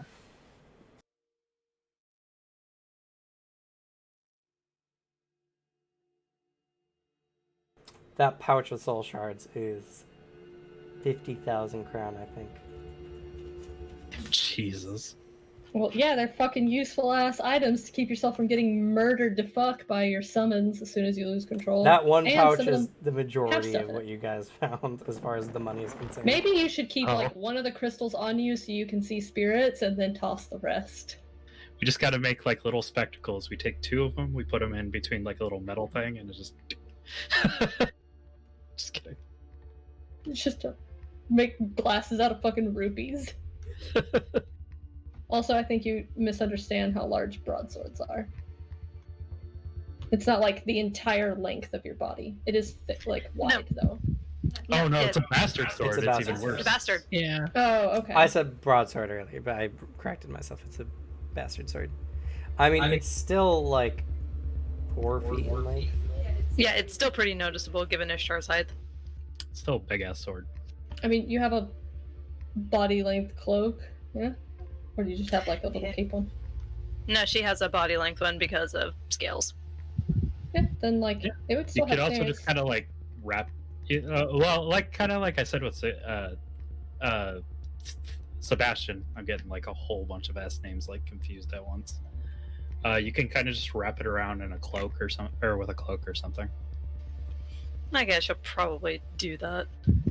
You just hear a slight, hey, stop that! I can't see. Except She's instead like of words, tight. you just feel the dislike of being covered. It just me. The first word she hears, she like drops the sword. You So turn- to speak. You just hear, "Ooh, ooh, ooh, I can't see." No, that's not how that works. Don't worry, you won't hear any words. I don't know why I'm reminded of Enseric from the Neverwinter Nights series, where it's just the sword that kept giving unneeded commentary throughout fights. So the Luwu. Actually, does Arthur want to take one of the rock eyes? I was thinking about it, but same vein of like all the utility stuff. Well, that's the thing. If two people hold the rock eyes, one can see through the vision of the other if they close their eyes. So in theory, you could actually save like somebody, anyone in the party, from having to, from like blindness penalties, utilizing your vision in a way. Oh shit. Yeah, you'll take one. I'll take one of the rock eyes. Just a Except- cool utility thing you could do with it. Except now every time you close your eyes, you have to see through this. Tries to go to sleep at night, forgets that you still have it active. It's just like you close your eyes. It's just like the world looks so much more simpler. Looks down and he's like struggling with like the most basic like crossword ever. You're like, oh no. A 3-letter word for darker than pink. Oh, this one's tough. Why is he so stumped with the cheese thing? I still can't believe that's a highlight on the channel. Yeah, it's a good one. It's also on the YouTube.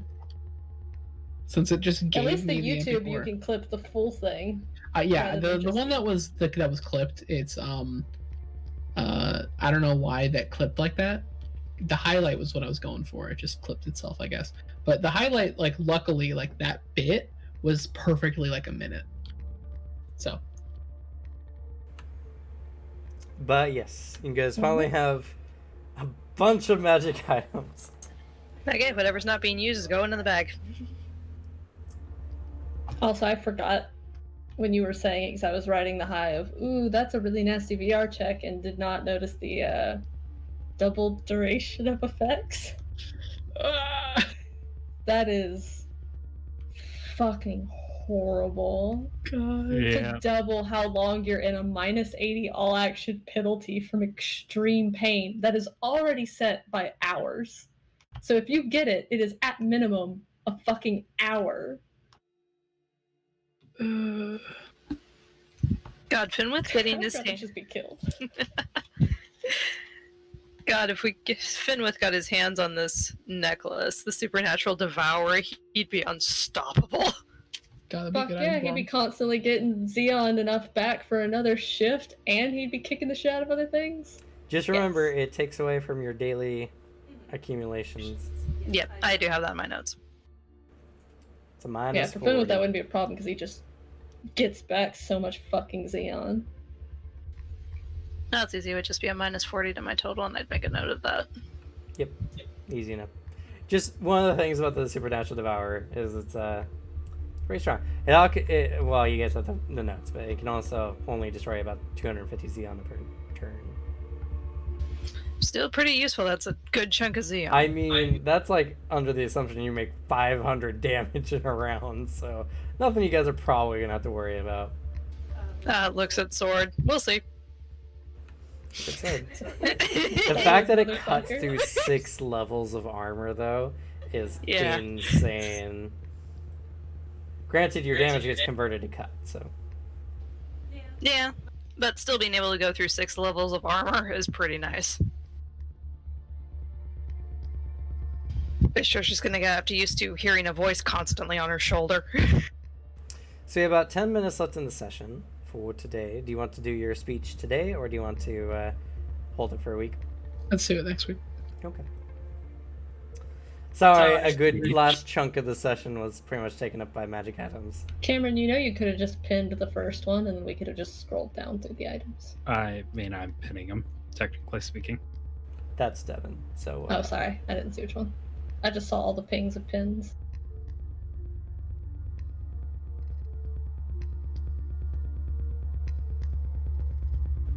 It's okay. Now you can just see them all in the pin section, I suppose.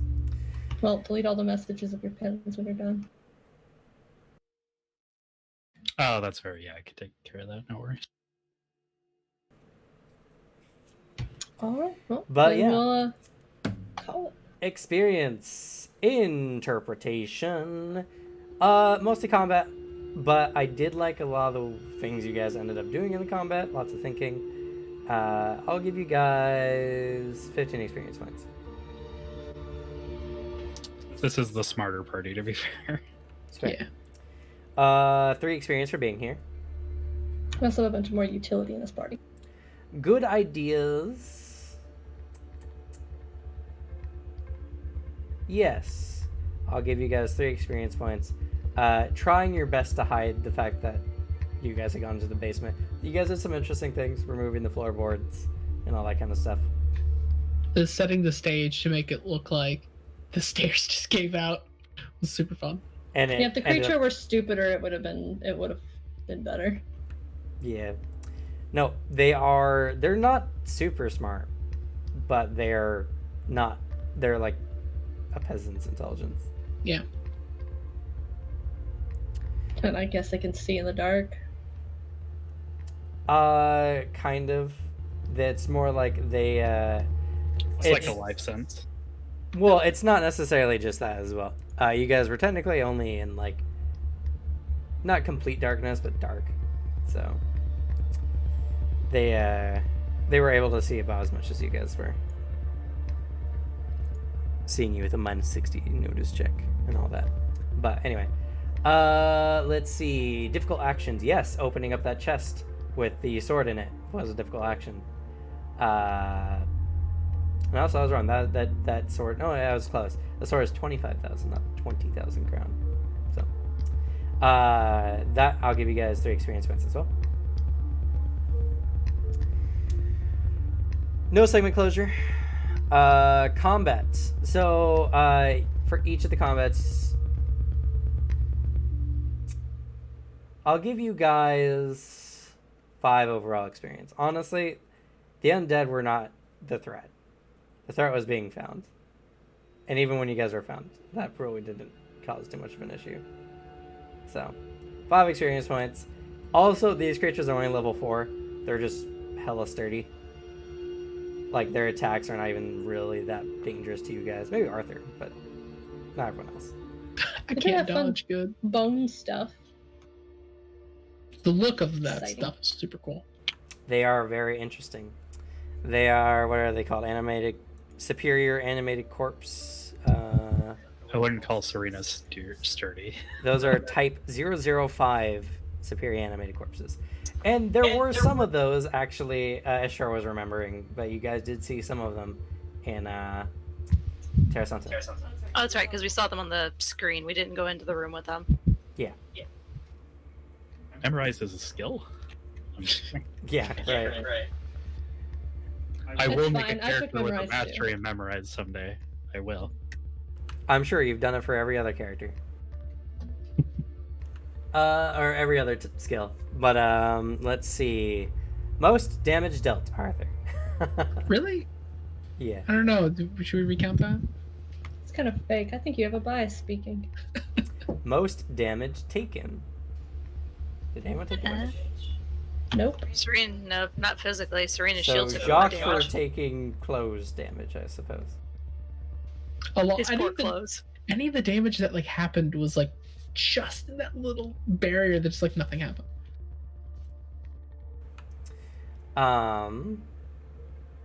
That's true. Let's see. Utility award goes to Ishtar. Slippery. Yeah, both of them did it, moving but the Ishtar used a boards. bunch. Pretty good. Opening the box. Opening the box. A lot of good skills. Detecting magic.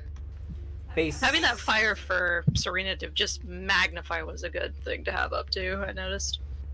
Yeah, I can't believe you like beamed a zombie like an ant with a magnifying glass. That was pretty cool. Serena or Face Award, nothing really done this session, unfortunately.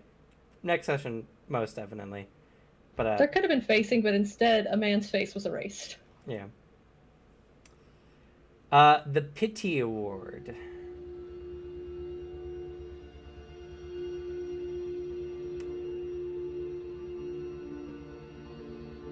I mean, I guess the only one who would really classify is more Serena for this whole situation, because she's going to be really not happy with the whole blank executions and such. All right, Moral Compass Award, and you get the Pity And- Award. No magic items because they're all evil as fuck. Yeah, pretty much. I'll take it.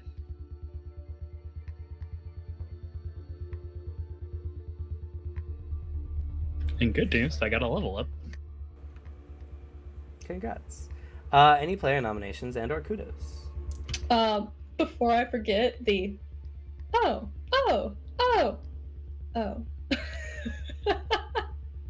From Devin to Serena. It's just too good. Really good. Serena, It was so small, but it was perfect time. you played Serena pretty well. Go ahead and take a player award for that.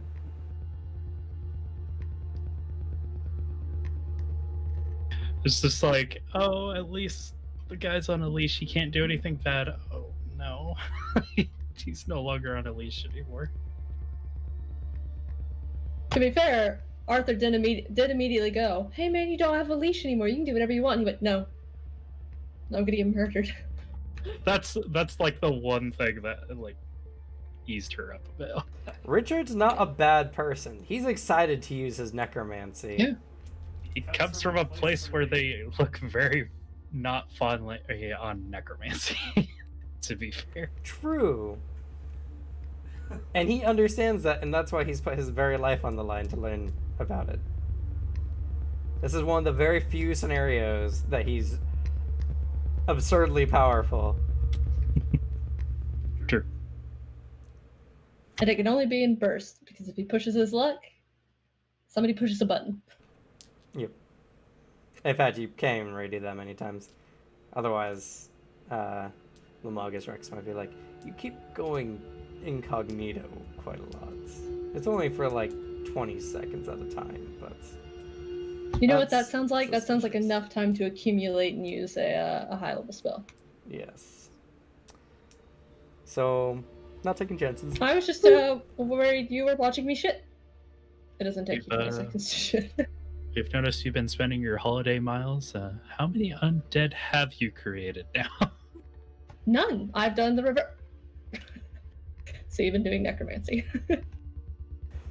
Anywho, any other player nominations and or kudos? Jacques unintentionally teleporting in front of people just so he doesn't get hurt. It's a nice kudos to him suddenly going, nope! Pops over to another area. He hasn't actually really tried to hide it. He'd rather not bring it up. No, But yeah. He's not actually hidden it. Yeah, but now he's got two witnesses. I've always just been in weird situations where it was just Yep. like Yeah. not really. He's just normally not right next to Yeah. people when something gets him. Actually, admittedly, this was probably unintentional, but I do kind of like the fact that Arthur kind of just like lost it in the moment and just decked to this guy with a bullet, when technically speaking, he was supposed to like not kill him immediately. Yeah. I know it was unintentional, but it has like a certain story quality to it as well. It's fine. Just don't do that.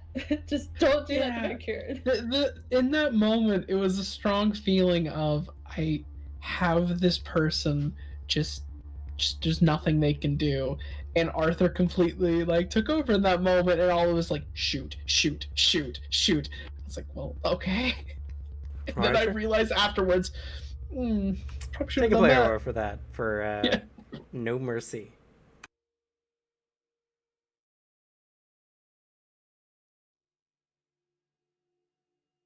I do have something very nice to help you out when we get a hold of Van Kuren, though. My level up, I took the precision module, and this dagger is a precision weapon, unlike my saber. So I will be at a -20 to put somebody at hold at point, like held at weapons point, Nice. Yeah. which makes his ability to do anything garbage. And if he gets Yeah. stabbed, he's not going to like it. God, no. Yeah, that dagger is such a good get for Jock. Terrifying. It's unfortunate that you have to get downgrade to a dagger for a weapon, but like, It's only 10 less damage, at least, I guess. So yeah, it's a good dagger. It's a really fucking good could you dagger. start 2-weapon fighting? I mean, yeah, True. you can. And Suzanne, I would say as well. Just being a trooper with the magic system, it's a very, very complex character to play, especially for your. This would be indeed your first character. This is our first ever Anima character. Yeah. Yeah. Like, I'll say, like, the entire time all this is happening, it's just like, I mean, when I first learned, like, oh yeah, Suzanne's playing a mage for their first character, I was like, I played a partial wizard and I barely fucking understood it. Like, I can't imagine. And that was my also second favorite the- character. The kudos for patience with managing your spell lists and stuff, especially when like we're all waiting and stuff. So don't ever worry about it. We're not ever gonna be upset with you. Good for sticking through it. It's worth all the sick ass powers. I agree. I was gonna actually say the same thing. For really getting into the mage role this time around, I think a lot of it was just kind of like, oh, what do I do? Oh no, water impact. That's my spell. But this time you looked at a lot of your spells, had a lot of spells available. Now you got some sick ass magic amplifying shit, and yeah. And a bunch of books on even sicker magic. Yeah. I'm Mostly not sure darkness which of the branches you magic. can take. The magic you can already cast is really interesting, and now it's just gross. Yeah. Yeah, can you let's actually see. take darkness, or is that one of your lock paths? I've already. Because I know you can do fire, because one of the books is fire and darkness. And then there's dreams. So, some interesting things about like the grimoires and how they work. The spells that they give, that they can use on the spell section, those are the spells you can just use as long as you're wielding the grimoire. Oh. They even Just tell you. cut your accumulation in half, I think, to use your grimoire, unless you have the advantage. Something like that. I forget. I had to look at it. Any of those grimoires would probably give me a bit more advantage because I do not have fire, and I do not have darkness. I have air, earth, nobility, peace, umbra, water, and destruction. Okay, then yeah, you get all of them. Yeah, no, there's no special thing for grimoires.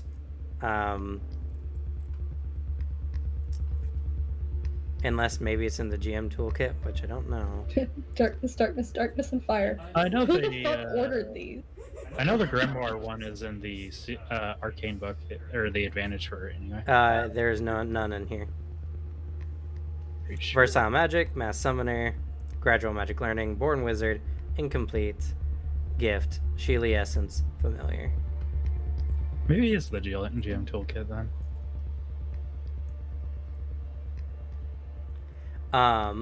But the spells section are spells you can use by like wielding the grimoire essentially. But the magic theory, what it's supposed to do is it would cut in half the research time required to learn the spells using the Anima's magic learning system. So if you wanted to just take the spells so that you don't need the grimoire, then they reduce the cost to learning them yourself. Yeah. We don't use Okay. magic learning because it's a very tedious system that can, like, oh yeah, you need to spend 3 in-game months to learn a spell of, 30 plus or whatever. It takes a lot of time. I would say it's pretty good if you really want to play that kind of character. If you want to play like a magic learning character, and use the system. I think it's super fun if you do it that way. But mechanically speaking, you could go literally 10 sessions and not learn a spell because in-game time just doesn't pass that fast. It would. There's also the factor where it actually does it for techniques too, and. But I would say, given how I've done the system, you can use the magic theorem in these books to learn spells without spending your magic levels, just using the magic learning system. Okay, good to keep in mind. So, if you get some downtime days, if there's some travel, you can be like, okay, I want to learn this spell. And the Arcana book tells you how it goes. And these books reduce any time you have in half for learning the spells anyway. So. And they have an additional bonus, which is very fun, of being extra effective at giving Jacques a headache. He's They also not going to look into them. Some really fun rituals in there that I'll let you explore and find out about. Because the ritual section is full of a lot of really fun things. Also, it gives you some straight creature lore. So anytime that you might come up to on something like this, you can be like, hey, I have a book about that. I'm like, oh, okay. I'll tell you what you want to know about the creature. Under Gyro Dragon, it just says run. Yeah. Super strange.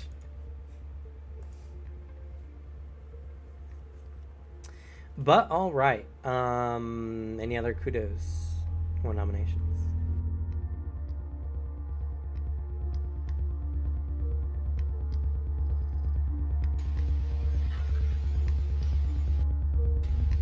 Not a lot of talking this session, unfortunately. No, unfortunately, Anima combat is very long and very complex.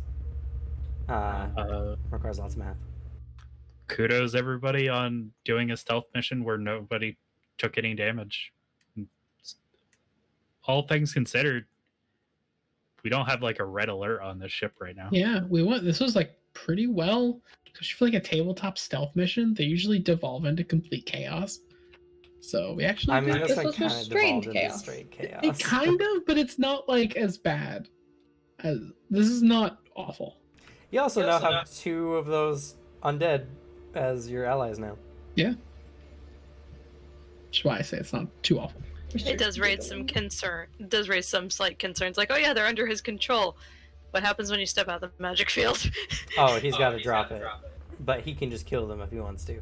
Because he also has the spell Destroy Undead. Okay.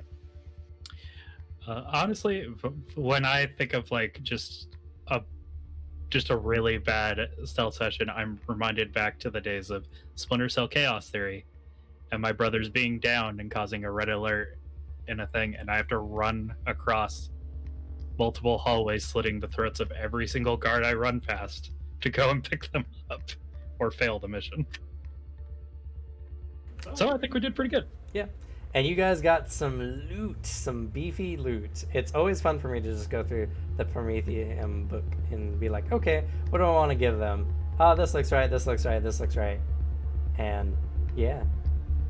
Lots of really cool things. I do try to keep it somewhat random so that the power gain is moderate.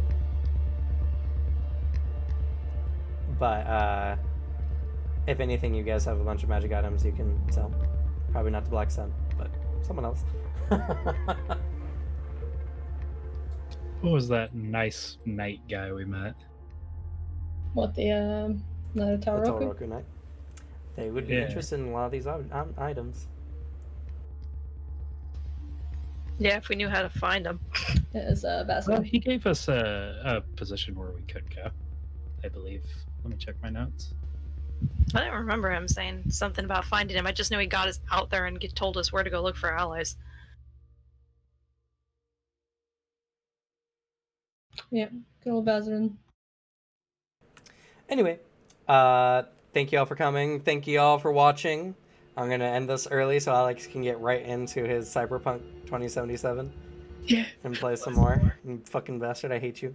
Good eye. But Careful me. he's been getting a lot of shit that I want lately, and I hate him for it. The Shang-Yi was like, that was unintentional. I didn't mean to get him. I didn't That want makes him. it worse. You're like, oh, look at the Zhongli, that's cool, I guess, and I'm just sitting there like, faster. I had a Hey, I similar want a reaction child. when I pulled child. That's what I want. I want a child. He seems cool. Yeah, I don't have I, a child either. child was my first 5-star, and Cameron happened to be sitting there as I pulled it, and he's like, "If you get one more 5-star, I'm stealing your account." I've been hoping, because I'm not going to play Genshin for a long time now. I was hoping today, of all days, like, this is the last day I play, if I got a Shangyu, like, pull, oh my god, that'd be so funny. I would have sent you a message. I would have specifically taken a Fucking screenshot and murder waited. you. I would have waited for the stream to start. I would have gotten in the car. I would be like, I'm streaming from the car. We're gonna run this session, and it ends with me killing Alex. You might lose me in the mountains. Anyway, good night, and say goodbye, everyone. No, Bye bye. Good night.